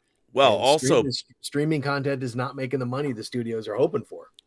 And Bill, I mean, here's the thing I'm obsessed by. So entertainment is your filling time. Right. So a 2-hour movie, like my favorite films, I know exactly how like long they are. You know, whether it's All That Jazz or All About Eve or Almost Famous, those are just the A's in my collection. 2 hours, 2.5 hours, 90 minutes. That's time. Your entire life is made up of time. There's a finite amount of time. So here's the thing. What kind of entertainment do you get for that time? And when you're flipping through 90-second reels on YouTube or Instagram or TikTok or whatever, you can spend 2 hours flipping through 90-second reels and be incredibly entertained. Mm-hmm. Or you can watch a movie that might have taken someone 20 years to get made. It's the same 2 hours of time. Yeah, yeah. And sometimes with the YouTube content, you're getting a window into people's lives in a really interesting way, and just seeing things from. I mean, I've been obsessed with the whole Ukraine war that's going on. There's all kinds of people who are interviewing people on the street in Moscow and interviewing people on the street in Kyiv, and just it's a window into into an extraordinary event at an extraordinary time, and seeing these other cultures, and all this stuff is being broadcast live on YouTube, man. And it's incredibly depressing because this Ukrainian war, it's not even a war. It's one country defending itself from an aggressor. Yeah. And you know, China goes there, and we saw the incredible video of our drone showing a Russian jet come by twice and dump fuel on our drone and then hit the propeller. Yeah. And it's like what's really just, well, this is totally off topic, but Russia decided it's okay to slaughter civilians, rape and murder families, destroy homes for no reason other than their own, and it's not even the Russian people. No, it's a whole other Russia's a whole other topic for sure, but Yeah. it's a there's yeah, it's dark. It's a crazy. But the interesting thing is that you just go on YouTube and you can get extraordinary insights. Oh yeah. That's the ups. And then you look at social media too. I mean, there are all these people who are like living over there, who are reporting firsthand on what they're seeing and experiencing. And it's like, that's why I think traditional media, broadcast media is having such a hard time. It is frankly a little bit hard to compete for attention with YouTube, with social media, and with video games, which are offering a lot of people a really compelling experience. Yes. It's crazy. Bill, I'm gonna let me just hand this over for you for 2 minutes. Sure. I would ask this question. Anonymous sends in a tip and says that Ro Laren got the perfect bittersweet send-off that had been 30 years overdue. It just shows the level of respect that Terry Matalas has for creators. Too bad Icheb and Hugh Borgs didn't get the same kind of respect. Now, I would ask you, having read your first novel, Space Guard, what does it mean to honor a character? How does one do that? Yeah, that's a really interesting question. I think the important thing is you have to know who the character is. And obviously, when you're writing, you're not going to reveal character. You reveal character in subtle ways. It's not just about like action. It's not just about how characters, what they do in a critical moment, that sort of thing.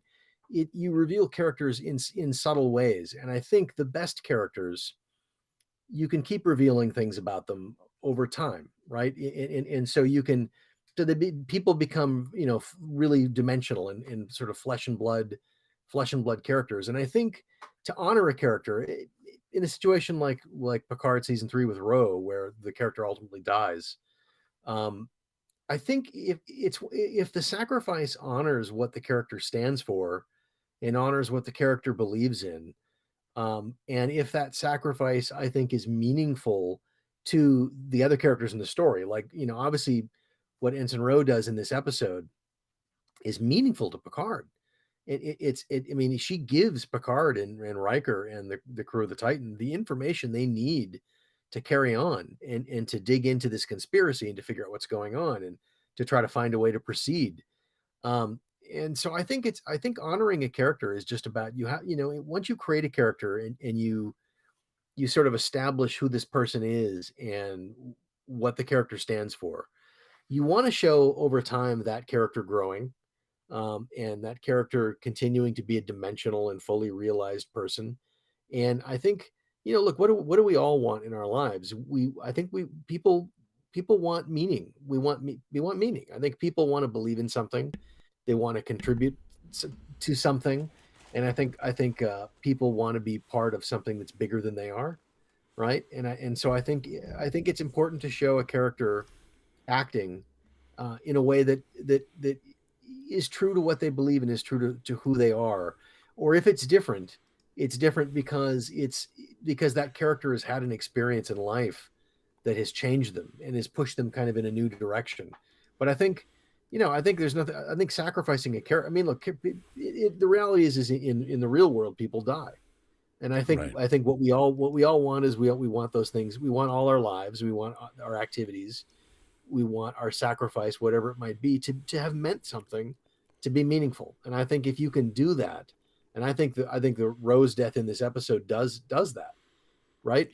I absolutely agree with you. She redeemed herself, right? I mean, she went through struggles early in the Next Generation, and she went on a different path than Picard and than they all expected. But she did it because it was something she believed in. And when she got caught, as we learn in this episode, she went to prison, and she was given another chance, right? She was given a chance to redeem herself and set her on a new course. But she's still the honorable person that she was, and she still believes in being a part of a cause. She believes in standing up for what she thinks is right. And so I think when you're writing a character, I think as long as you're true to those things, that's what really matters in the end. Yeah. No, I totally agree. Matthew Hensley says Captain Shaw kind of reminds me of Bogart in the Kane Mutiny, and I love it. That's I love interesting. that's pretty cool. First of Yeah. all, kudos to you for mentioning the Kane Mutiny, and I like that. Stashwick would love to hear that. He would love it. Yeah, totally. John Pontenario just sends in. He sends in a super sticker. Thanks for that. Boat says, I get some fans still feeling negative. But I would say, though not perfect, this season feels genuine in its authorship and intent, which is so nice. Bill, I'm always talking about authorship. You know, what I want is even if I don't agree with everything, I want to feel that the story that's being told has intent behind it. There is true authorship. Whether I love every choice or not, I want to feel that the author knows the story they're telling. Do you feel that way? Yeah, I totally agree, and I think that there's a flip side to that too, which is that I think as an audience member, I think it behooves you to really allow yourself. First of all, you have to go in with an open mind. You have to give that author a chance to win you over. You have to give them a chance to play out what they're trying to do and show you what they're trying to do and win you over. But I think you also owe it to yourself to experience the entire work, right? Or at least a significant enough part of the work before you start picking it apart and stuff. I mean, I think it's very important to part of the compact, I think, is with entertainment, with creators, is if we're going to watch someone's creation, we want to be won over, but you've got to give them a fair shake. You've got to give them an opportunity to win you over and and look, there are things, sometimes there are things that aren't obvious until you have the whole picture. I agree. I think that's absolutely correct. And we don't have the whole pic. We've got 5 more episodes. That's crazy. Think about that. This is we're at the halfway point. We're only at the halfway point. We're at the middle of it. Kevin has been a member of the channel for 17 months. Thank you so much, Kevin. I appreciate that support. Hope you're enjoying. Well, you're here. I hope you're enjoying the show. Remember, we have a member chat coming up Saturday, 11 o'clock, 11 a.m. Pacific time. The Doctor. Oh, I have to change my dates. We're in daylight savings time now, so I always say PST, now it's PDT. The Doctor he's a new member. Well, the Doctor, give me some news. Well, I don't love you, but I'll have a bad case from loving you, but you're the Doctor. So thanks for that. I appreciate that. Justin Toner, one of our own moderators, is sending in a super chat to support the channel he moderates on. That's how great this channel is. My God, Justin. Dedication. Rob, I was blown away with the return of Ro in episode 5. I never thought I would see her again. Bravo, Terry Metalis. So far, this season is the best Trek since Enterprise Season 4. Excited for next week. Bill, you're the biggest Enterprise fan I know. Yeah. How would you compare this season to Enterprise Season 4? I would say the exact same thing. I think this is my favorite Star Trek since that 4th season of Enterprise. And Enterprise, look, wasn't a perfect show by any means. And no. It started in difficult circumstances, and the Rick Berman and Brandon Braga weren't allowed to do what they really wanted to do to begin with, and so they were constantly having to compromise their vision, and then then of course they made some choices that I think weren't terribly great. Well, it's funny because that damn theme song, but they didn't love Star Trek either. I mean, they worked on it. I mean, it's funny because here's the funny thing that, like, when I went to Rick Berman's house, schlepping camera equipment, his house in Sherman Oaks. Rick Berman is a man of wealth and taste. A beautiful wife, beautiful house. There was no indication that he ever worked on Star Trek. Right. He's very cultured. He lived a full life. I mean, he produced Big Blue Marble, traveled around the world. And the funny thing is when I was writing for Sci-Fi Universe magazine in the 90s, him and Brannon were our devils. We hated them. We kind of loved Brannon because we wanted his life. And, he had a gynecological examination table in his house and did all kinds of crazy shit. We loved that. But we really didn't like but we still loved him. But Rick Berman, we blamed for so much stuff. And in terms of, I know what it's like to be a fan writing for a magazine that Larry Flint published. That's why Brandon talked to us. But what can I say? But it was a crazy time. But when I actually got to sit down with him and I interviewed him for hours, I developed a lot of respect for him, because to me, he was the perfect example of somebody who didn't care about Star Trek at all. And he was on the way out at the studio. He was given this job, and he took it. And what he tried to do was preserve the Roddenberry DNA. And now a lot of people would say that and all the Star Trek fans, everybody was against. He had no fandom in him at all. Right. All he wanted to do was produce a TV show on time and on budget. And he wanted it to be, he was the audience, broadest possible appeal. I don't want to know, don't tell me about some battle of the original Star Trek. Tell me a story about a person so I understand it. So, right. And it wasn't until I actually sat down with him and I'm like, I really liked him. You know, for all the stuff that people said about him, I'm like, I get it, man. Yeah. We would never have got, I mean, he was the man who brought Michael Piller in. And it was Michael Piller in the 3rd season of TNG that transformed the show. Right. And we forget too that at the time they were making 26 episodes a season or 24 a season, bro. And he was doing Deep Space Nine was concurrent. That was 93, concurrent with 2 seasons of Next Gen. Yeah, and with the movies as well. Right? And Berman brought it on time and on budget. Yeah. And he ran a tight ship, and while, you know, what we all want as fans, that doesn't mean you can make a weekly television show on time and on budget. That's right. To make a weekly TV show that doesn't go over budget is a very different thing. And that's what Rick Berman did. And the fact that we got as many great episodes between, and look, if you really think about it, Ira Steven Behr only worked on the 3rd season of TNG. That was it. And he came in and he says in our documentary, it had already gone to shit. And the 3rd season wound up being a great season. Yeah. But that was all he worked on. Then they brought him back and he did Deep Space Nine. He was given autonomy. There's a lot of great stuff that came out of Berman's. Oh, 100%. And you look at Enterprise, and as imperfect as that show is in the first 2 seasons, and the 3rd season is sort of mixed, but there are flashes of really good stuff in there.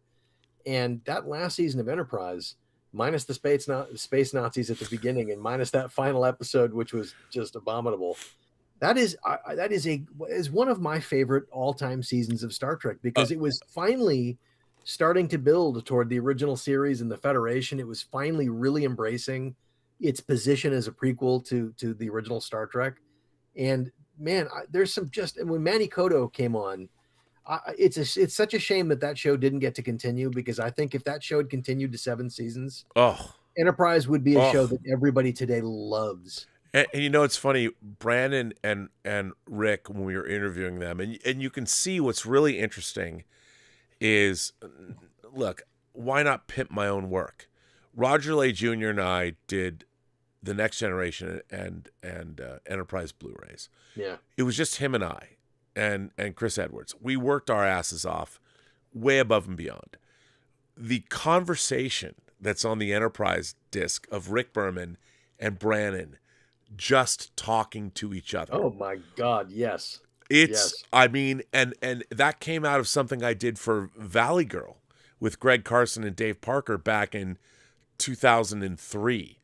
I did this piece called In Conversation, and I had Martha Coolidge and Nicolas Cage in the Viper room that was the central where Valley Girl was shot, just talk to each other. And I'm like, wouldn't that be a great special feature? And we had Brannon and Rick. It was like a therapy session. Yeah. It's an amazing bit. And then on the Enterprise discs also, Brandon was there with the cast. Oh, that was another thing that we and there was some dicey conversation. I mean, it was tense. It was tense occasionally, and boy, that, and then there was also a writer's room roundtable, and it's like, man, as an Enterprise fan, there was so much to be learned. I mean, it was so revealing, that content. There's a whole world of that show we didn't know about. Yeah, I am so proud of, the work that I did on TNG, and it was, and Enterprise. I give all the credit in the world to Roger, because I was editing a feature film, and I was walking by Roger working on a documentary, and I just be like, "Hey man, what's up?" And we would talk, but then we spent 3 years of our lives doing that. And it was dozens of hours of content on those discs. Oh my God.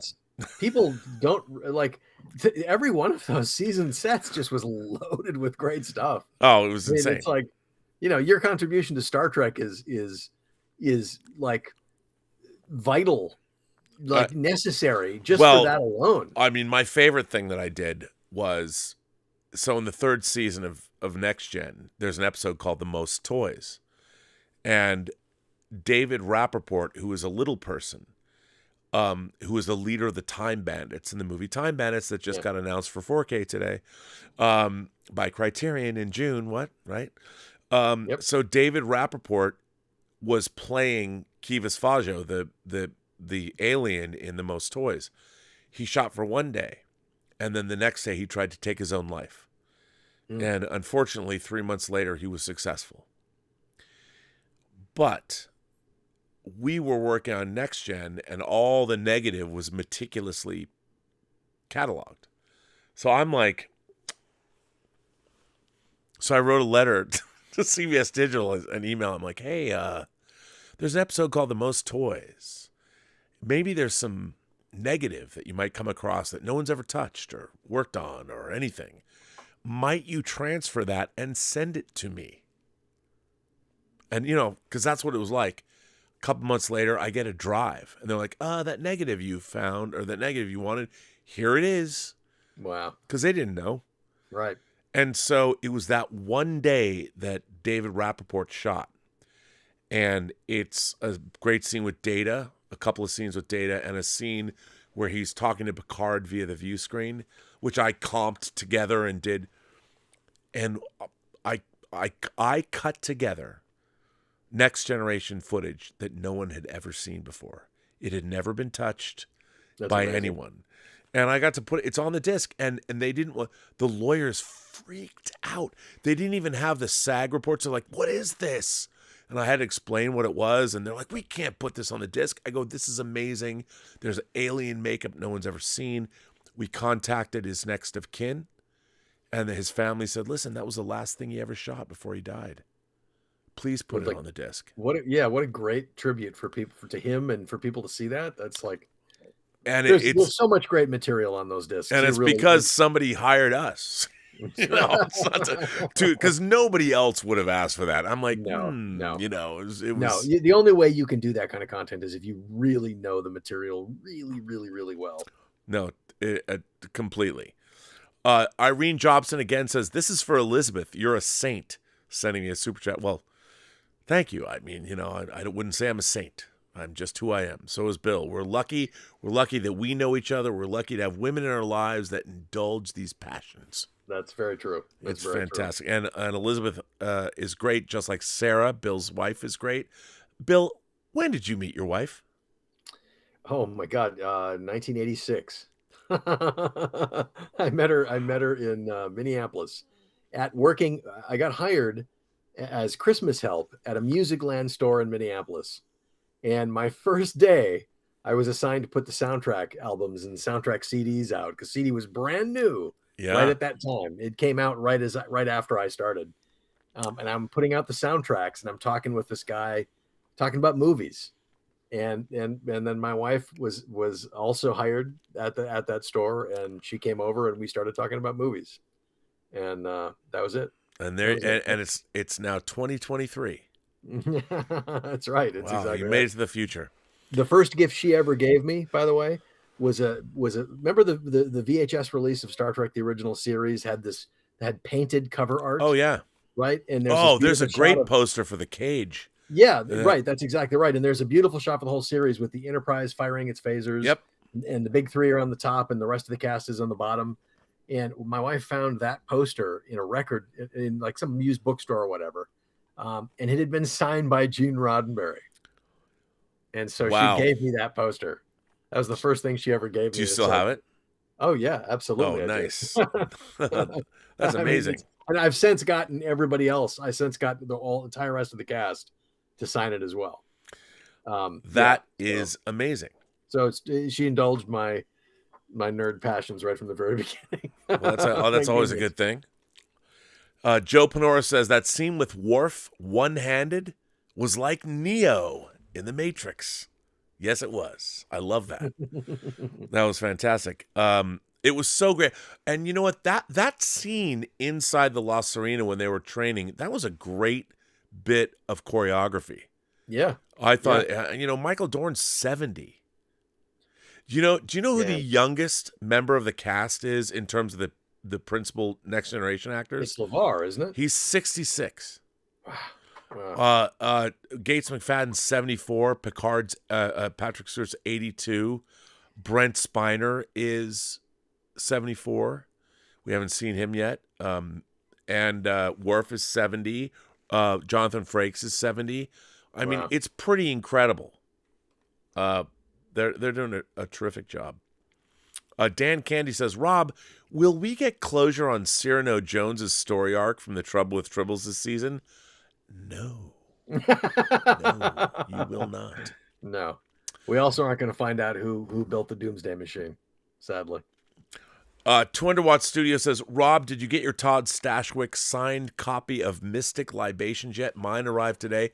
I did not, but I will be getting it. I'm glad you got yours today. Was it signed? I would imagine it is. That's very cool. Walter Whitewalker says Screen Crush does an insane breakdown of each episode. Well, I love that, but it's not as much fun as this. We've been talking for 3 hours. Come on now. We take weird tangents. You learn more on this show than ever. Bradley Michael says philosophical discussions. That's right. Bradley Michael says holodeck safety's off, Moriarty incoming. Hey man, don't know what you mean. Gotta wait and see. Moriarty incoming. I will say this though. I think by putting Moriarty in these trailers, Moriarty's involvement is small. Don't give away too much. Yeah. What I love about this show is they've given you a taste of what's to come, but they haven't shown everything.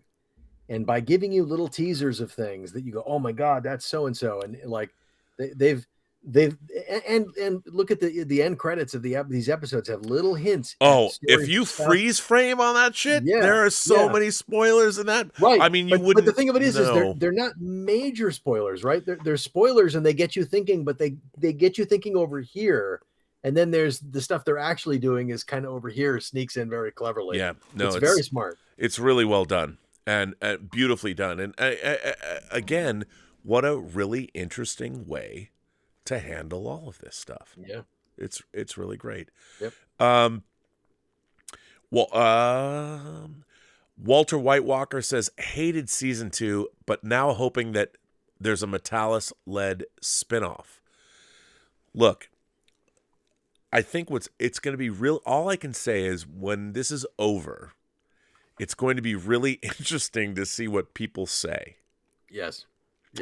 That's all I can say. That's all I'm going to say is where it's going to be very interesting to see what people say, and it's going to be very interesting to hear what's happening behind the scenes in the halls of Paramount. It's going to be very interesting. Ray Valero gives us a thumbs up, and our last super chat for the night. We have one more after this. We have a tip. Eric Skelton has a question for Bill. Mr. Hunt, why did Enterprise focus on the Xindi War, a race who we'd never heard of, instead of the far more important Romulan War? Well, so that's a very interesting. So the Enterprise was building toward the Romulan War, but the Romulan War would have happened, I think, in seasons 5, 6, and 7. Right? So they weren't quite there in terms of time, in terms of the timeline. They could have certainly skipped. But the Xindi War, I think, was very much a reaction to 9/11. 9/11 happened right in that. Oh yeah. It was toward the end of the first season, and they had to figure out how they were going to react to it. And I think it, and the Zindi incident obviously is in the show, it's a terrorist strike that happens on Earth where a lot of people die, and then the Enterprise gets sent out on a mission to try to find out who did this, right? And is there another attack coming? And so I think it was very much a reaction to the time. It was people remember thinking back to that time. Enterprise started right after 9/11. Yeah. I mean, it debuted in 2011, it's 2001. Yeah, and they had a certain plan and where they were going, and they realized, okay, we need to reset, because obviously what we were doing it felt out of touch, I think, not in keeping with the mood of the time. And so they went down that road, and they started getting a lot more serialized in terms of the storytelling at that point too, which is interesting because that then sets up season 5, which is very much a serialized. And I think Enterprise actually had an innovation in terms of Star Trek storytelling that I wish they would come back to. The idea that it's a serialized show, but a season, but within that season, you've got 2 episode arcs, 3 episode arcs, and then you've got a few standalone things. Yeah. And they all kind of work together. So you get a mix of really, really in-depth serialized storytelling and then sort of the occasional sort of standalone show. And yet that overall arc continues through all the episodes. The characters kind of grow through all the episodes. I think that's a really great mix of the classic original series formula and the Next Generation formula, and then what in modern sensibility storytelling. I totally agree.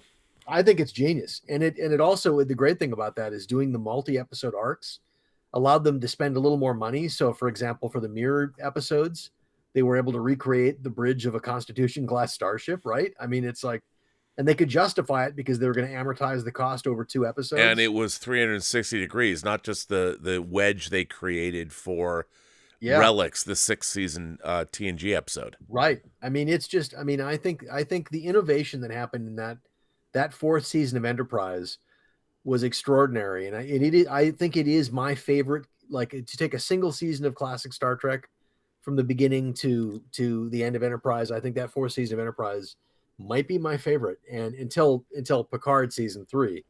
But I think that's where they were going. The Romulan War is where they were going.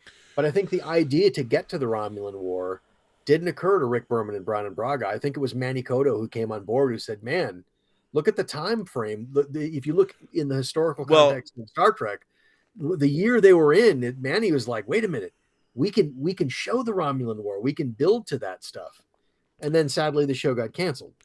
Well, the Eric Jedrinson script, Star Trek: The Beginning. So when Karen McCluggage and Donald DeLine ran Paramount right after Enterprise was over, they brought in Eric Jedrinson, who's the supervising producer of HBO's Band of Brothers, which is a great show. It's such a great show, and they asked him to create a Star Trek movie.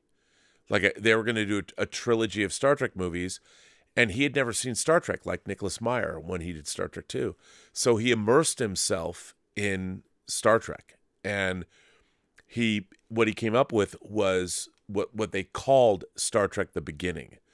But it was a script that was about the outbreak of the Romulan War that was canonically following Enterprise. And it was only a first draft script. And then the regime change at the studio happened and it disappeared. I love that script. I think that script is incredible. If someone said to me, Rob, and here's the thing, I would be like, okay, if Paramount came to me tomorrow and they said, Rob, by the end of today, you have to tell us you could do anything with Star Trek you wanted, but it has to be by the end of today, I would say I would want to direct the Eric Jedrinson Star Trek: The Beginning script. I want Scott Bakula to come back. I want Tom Hanks to play the head of Starfleet Academy, and you have an entire new cast of young graduates of Starfleet Academy. It's a great. I love this script. It's very relevant. It's canonically awesome. It does everything, and what Jedrinson said, he said, my first script was the Iliad that I wrote. My second script was going to be the Odyssey, and I didn't know what the third script was going to be, but it was going to be about the Romulan War, and they own it. Yeah, and the bottom line is that in that third film, they could have built. The third film could be about the establishment of the Federation. Yeah, of right? course, and that's, you know, after this, and it's so interesting to me because that script is so, it's such a great script, and it opens. I've said this before, but the opening of the script is you see the Paramount Mountain, you know, the camera goes over it, and it finds the Farallon, you know, the islands off the coast of San Francisco. Yeah. And it's regatta. You have hover catamarans. Sorry, I just swallowed down there. But hover catamarans, and you meet all of our characters, and that's their graduation from Starfleet Academy, is this boat race. That's very cool. And they come into San Francisco Bay, you know, right up to Starfleet headquarters. It's the regatta.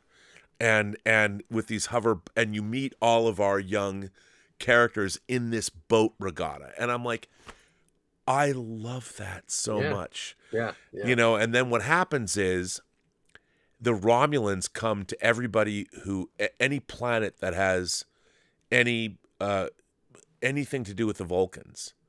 The Romulans are like, you have to expel the Vulcans by this time or we'll blow your planet up. And Earth says, fuck you. And it basically goes from there, and it has to do with ethnic cleansing, and it's awesome. And the first Warp 7 star, it's awesome. It's such a great script, and they own it. Yeah. And look, no one who's working on Star Trek now will ever make it because they had nothing to do with it, so there's no money involved. Right, of course, yeah. And that is this, unfortunately, the you know, I love Nicholas Meyer's. Did you read Nicholas Meyer's scripts, by the way? I haven't yet, but I'm gonna. But you said not that I sent them to you. No, yeah, I'm gonna. But when you read them, you'll be like, why didn't they make this? And the thing is, it comes down to who's going to make money. Yeah. You know, what Paramount needs is a Star Trek czar. They need somebody at the studio that says, look, Tyler Sheridan's our great creator that's going to do Yellowstone. But the Star Trek franchise is 57 years old this year.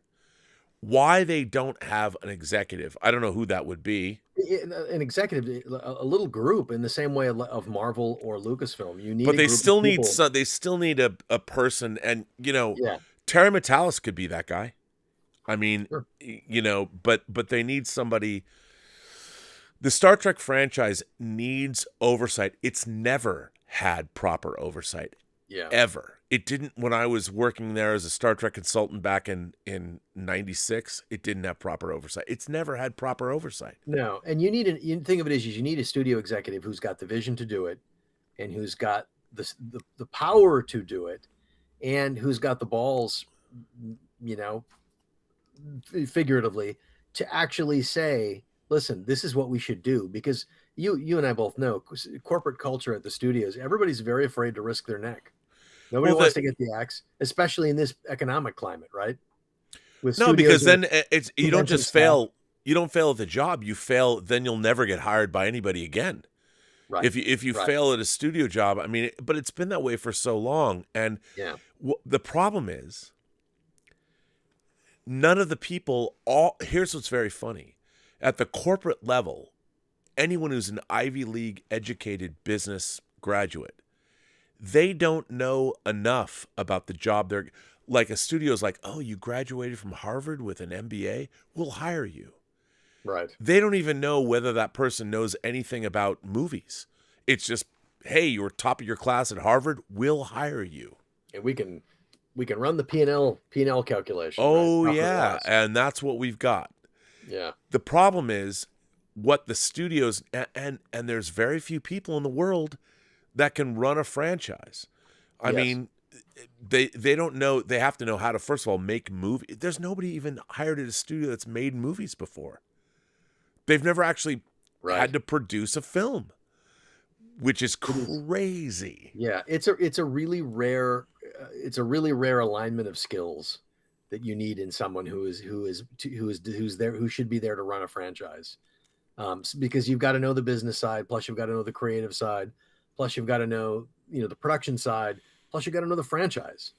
And Feige is a really unique cat, man. I mean, even the people that are running now, I think with Lucasfilm, you've got, there's Kathy Kennedy, who's obviously knows the business very, very well, but now you've got Filoni and Favreau, who are kind of growing, into that sort of, especially Favreau, having basically had been there when they started Marvel, and he started as an actor, and he's made many successful films, so he knows the business side and the filmmaking side, and he loves the franchise. Yeah, it's just a really, really unique alignment of talent that is required to do that, and those, as you say, those people are very, very rare. Yeah, and the thing about Kevin Feige was he worked for Richard Donner, but he produced 14. He worked in a producerial capacity on 14 different Marvel films before the MCU started. I mean, 14. So he saw what happened with the X-Men movies, with Raimi's Spider-Man movies, with Daredevil, with Ghost Rider, with Elektra. He saw what worked and what didn't. Yep, and he knew. And his entire career working for Richard Donner, he was forged to make the MCU. Yeah. And, Walter Whitewalker says Screen Crush is more of an Easter egg breakdown. So many. Yeah, there are. I mean, but here's the thing. Fans love Easter eggs, but you still have to have characters that mean something. Yeah. And that's what works. Jason Love, who's a member of the channel, just sends in a chat and says, some money for a Friday morning. Well, by me anyway. I guess it is Friday morning in 40 minutes. It is. I don't even know what the days are. Oh, we've been talking for a while, haven't we? Now, this is very funny. So, Lynn Hobday is a British expat that lives in Japan. And of all the people on this channel, she's been around the Burnett work since the beginning. She's worked on Godzilla movies, but she's a Brit in Japan. She sent us a tip 4 hours ago and a tip 24 minutes ago. And she says, she writes in, she first says, I wish I could stay and watch this stream, but I have to go out for a job. But really, Picard Season 3, Episode 5, wow. It took me a couple of hours afterwards to process. Thank you for championing the show. Game changer episode. And then 4 hours later, Lynn comes back and she says, I managed to make it back from work to watch your stream. This is a great stream. I haven't felt as blown away by Star Trek in decades. By the way, Chip and Phlox in Enterprise are two of my favorite Star Trek characters. So Lynn, God bless you. One day I'm going to come to Japan when I have $100,000 to spend on die-cast super robot toys, and we're gonna party. We're gonna karaoke our hearts out. But no, Lynn's been with the channel for almost since the beginning. So thank you for that. I love that you went to work and we're still streaming. But Bill, I know it's been a long time. It's been a long road getting from here to there. I mean, wasn't this about Star Trek Picard Season 3, Episode 5, Imposters? Yes, it was. But like all conversations we have, we go into all kinds of different topics. It's fantastic. That's the nature of our friendship. It's so good. And look, next week we've got hopefully one of the executive producers of Star Trek, not Terry. I did invite Terry to come on the show tonight, but I didn't expect him to. He's been doing a lot of press. He's really, it's amazing. He's really been doing tons of interviews. So I'm sure at some point there'll be an opportunity to. I hope that one day that somebody in Paramount Marketing realizes they owe Terry Matalas $1 million check. No, seriously, because he has not only did he go in life and limb to make the greatest TV show he could possibly make, but he has done everything like contacting not just me, but all of these people that were anti-Trek. And he brought that olive branch out. Yeah. I mean, and the show is winning people over, but it's got to have eyeballs. People have to be watching it in order to be won over. Yeah. Yeah. And kudos to him. He's a terrific guy, really talented. By the way, he directed episodes 9 and 10. So in addition to writing them. Man. So yeah. He's a triple threat. He's a writer, producer, director. And I'll bet he's got a few more gray hairs now after doing so. Oh man, but you know what? He's still got that cherubic smile on his face. And he's got a great family, a great house. He owns a real time-traveling DeLorean. You mentioned that. I mean, it's amazing. He's a true fanboy too. So God love that man. And when we first met, it could have gone south easily. But Star Trek brought us together. Just the way it should be. Well, listen, Bill, we should end this stream. It's been going on for 3.5 hours. That's good. All our conversations seem to go about this. It's true. Well, first of all, I want to thank you for being here. And first of all, please, you are the Wall Street Journal, the New York Times, the man about town, the gadfly of physical media. Nobody knows more about physical media than you do. And the Digital Bits, your website that's 20 years old, is 25. Oh my God, is it 25 years 25, yeah, going on 26. Oh my yeah, God. It's crazy. Well, it's been something, it's been part of half of my life then. So where do people find you on social media? You can find me, obviously thedigitalbits.com is the website, and at the Digital Bits on Twitter and Facebook, and also my own personal Twitter and Facebook is at Bill Hunt Bits. And I tend to, if you need to get a hold of me or trying to reach me, at Bill Hunt Bits tends to be the easiest place to find me. And when I post news about, I obviously cover Blu-ray and 4K and DVD and the home entertainment side of the film industry. When I break news, that's where I post it first. For example, yesterday, I had a chance to talk to producer John Landau. Oh, dude, I was so excited to see that video. I had to retweet.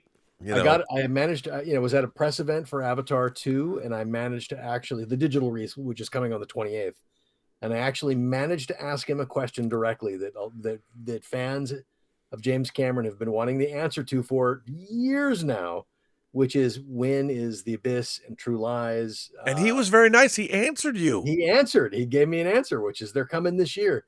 The Abyss and True Lies are, according to John, and are coming to Blu-ray and 4K this year, along with Avatar 1 coming to 4K, and Titanic is coming to 4K this year as well. So it was big. It was big. And I not only did I get to ask him the question, but I got it on video and shared it. And it's amazing. Very satisfying.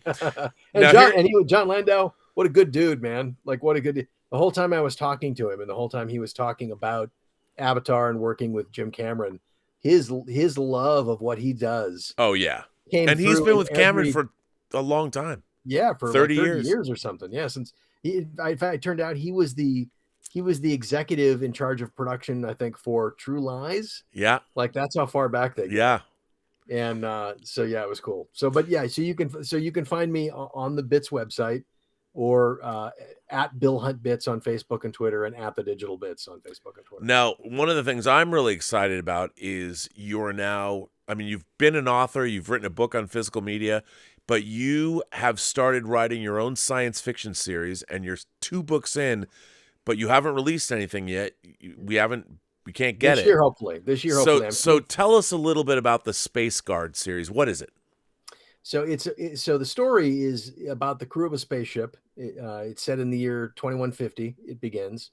But the crew of a spaceship as humanity is moving out into the solar system. And colonies are established on the moon, Mars, and elsewhere. And their job, they work for Space Guard. Their job is to safeguard people and to rescue people in trouble, to help deliver Like the Coast supplies. Guard. Right. That's kind of exactly right. When human beings move out into the solar system in mass, you need someone out there, a force out there to help save them when they get in trouble, because they're inevitably going to, right? So they're in the course of doing their jobs, they uncover a mystery that could threaten all of human civilization off world. And so then they begin investigating. And the series of books is very much about a story about how humanity justifies its place in space. Do we have a destiny in space, or are we going to be stuck on this one ball of rock forever until some disaster snuffs us out? It's really about that. It's about those first steps, not the first steps, but the first major steps as humanity moves out into the solar system and starts exploring. And it's about the crew of people who are dedicated to trying to save people. And I read an earlier version. You've been revising it, but I love the first chapter was a banger. There's a big if you like 2010 and you like those kinds of things, it was very redolent of that. I'm like, oh, I love this. It's very much like an edge of your seat kind of rescue. Yeah, it was really great, and a lot of it's based. You lean heavily into real science and real physics. Yeah, and the goal is to write. I mean, it was two things really. It's when we got to the year 2000, I remember as kids we would think about the future and what it was going to be like, and then we got to 2000, and then 2001, and it felt like we were getting farther away from an optimistic vision of the future that we all grew up with Star Trek, right? And so I thought about, okay, so then what is the future actually? What might it actually be like? And so it was very much me trying to answer that question for myself. And also I love great science fiction. I love hard science fiction. And so I wanted to write like a great hard science fiction story, but one that's really, really accessible. It's not not really in the same wheelhouse as The Martian, but something I really liked about The Martian is lots of people who weren't into science fiction really liked that story because it was relatable and it was very, very readable. What's Robinson Crusoe? It's anybody could pick up that story and you'd get all kinds of hard science, but you'd get it in a way that anybody can pick it up and read it and enjoy it. And I really want to write hard sci-fi that like real hard science fiction nerds will really appreciate all the little details that have been thought about, but it's a story that anybody can relate to and pick up and hopefully enjoy. So yeah, I'm working hard. The first novel's done. I'm writing the second novel, which is actually a prequel, and that's the one I'm going to launch first. That is getting very close to being done, and then with any luck, I'm going to launch them this year. Put them out into the world finally. Well, it's very exciting, Bill. I can't wait to see that. Thanks, man. I appreciate it. I want the slip-cased, leather-bound hardcover special edition. I will buy that. Yeah. Come on, let's oh do man, it. well, and as soon as I have the second one done, that I can send you to get your take on it, I'm going to definitely do that. So I'm getting close. Because why not? I mean, it's also just I'm loving doing it. It's like when you study movies and I went to college for film, and you study movies and you analyze them and you review them and you watch thousands of movies and you begin to see what makes narrative tick and it's almost inevitable that you're either going to go down one of two roads. You're going to keep doing that forever, or you're going to get the bug to write yourself. And I'm interested in so much more than just movies, history and politics and science. And I'm a huge space flight historian. So it's a way to use everything that I love and put it all into a thing that it's unique. It's my own, a story. It's really been great. I've been enjoying it a lot. Well, which is fantastic. And I can't wait. I'm so excited because I really did. I read an earlier. I haven't read the book since you've edited it down, but I love the first iteration of it that you sent me. I'm glad, and that means a lot because it's like if I can, and I've got an audience of beta readers that is pretty diverse. It includes some teenagers and some people like us and my stepsister and a lot of people who wouldn't traditionally be into that necessarily that kind of a novel, and they're all digging it. So I feel like I've struck something good. Well, Irene Jobson ends us saying she sends in a super chat and says, "For the kitty." Well, I think that's your kitty. So Yes, I think so. we And have it's a not kitty. just one kitty. It's we have 5 kitties here, and Yeah. I think you've had cameos of 4 of them. Yes. There's one up here. I have one sitting down here. There's one sitting next to me over here, and there's one that was here and then tore out of here a little while ago. Got the zoomies. Well, Bill, hold on for a second. We're going to end this show. I just want to say thank you. First of all, thanks to everybody for watching the show. We've got a banger after show next week with a very special guest who you will talk about later. I want to thank Tom Jr. Jackson. I want to thank Justin Toner. I want to thank everybody for being great moderators. Thank you so much.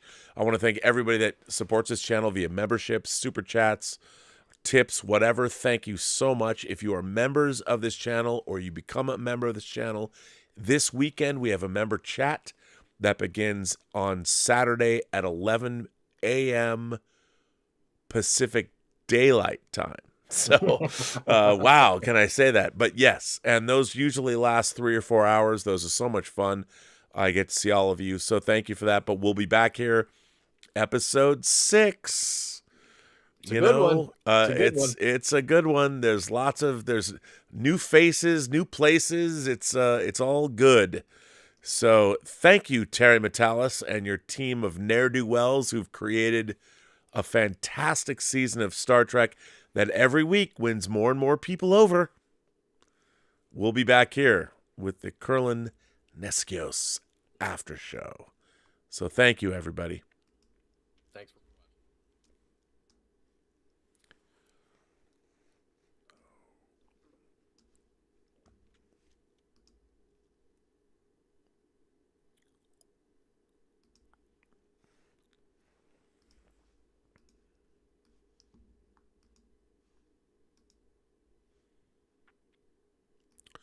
Okay, we're ended.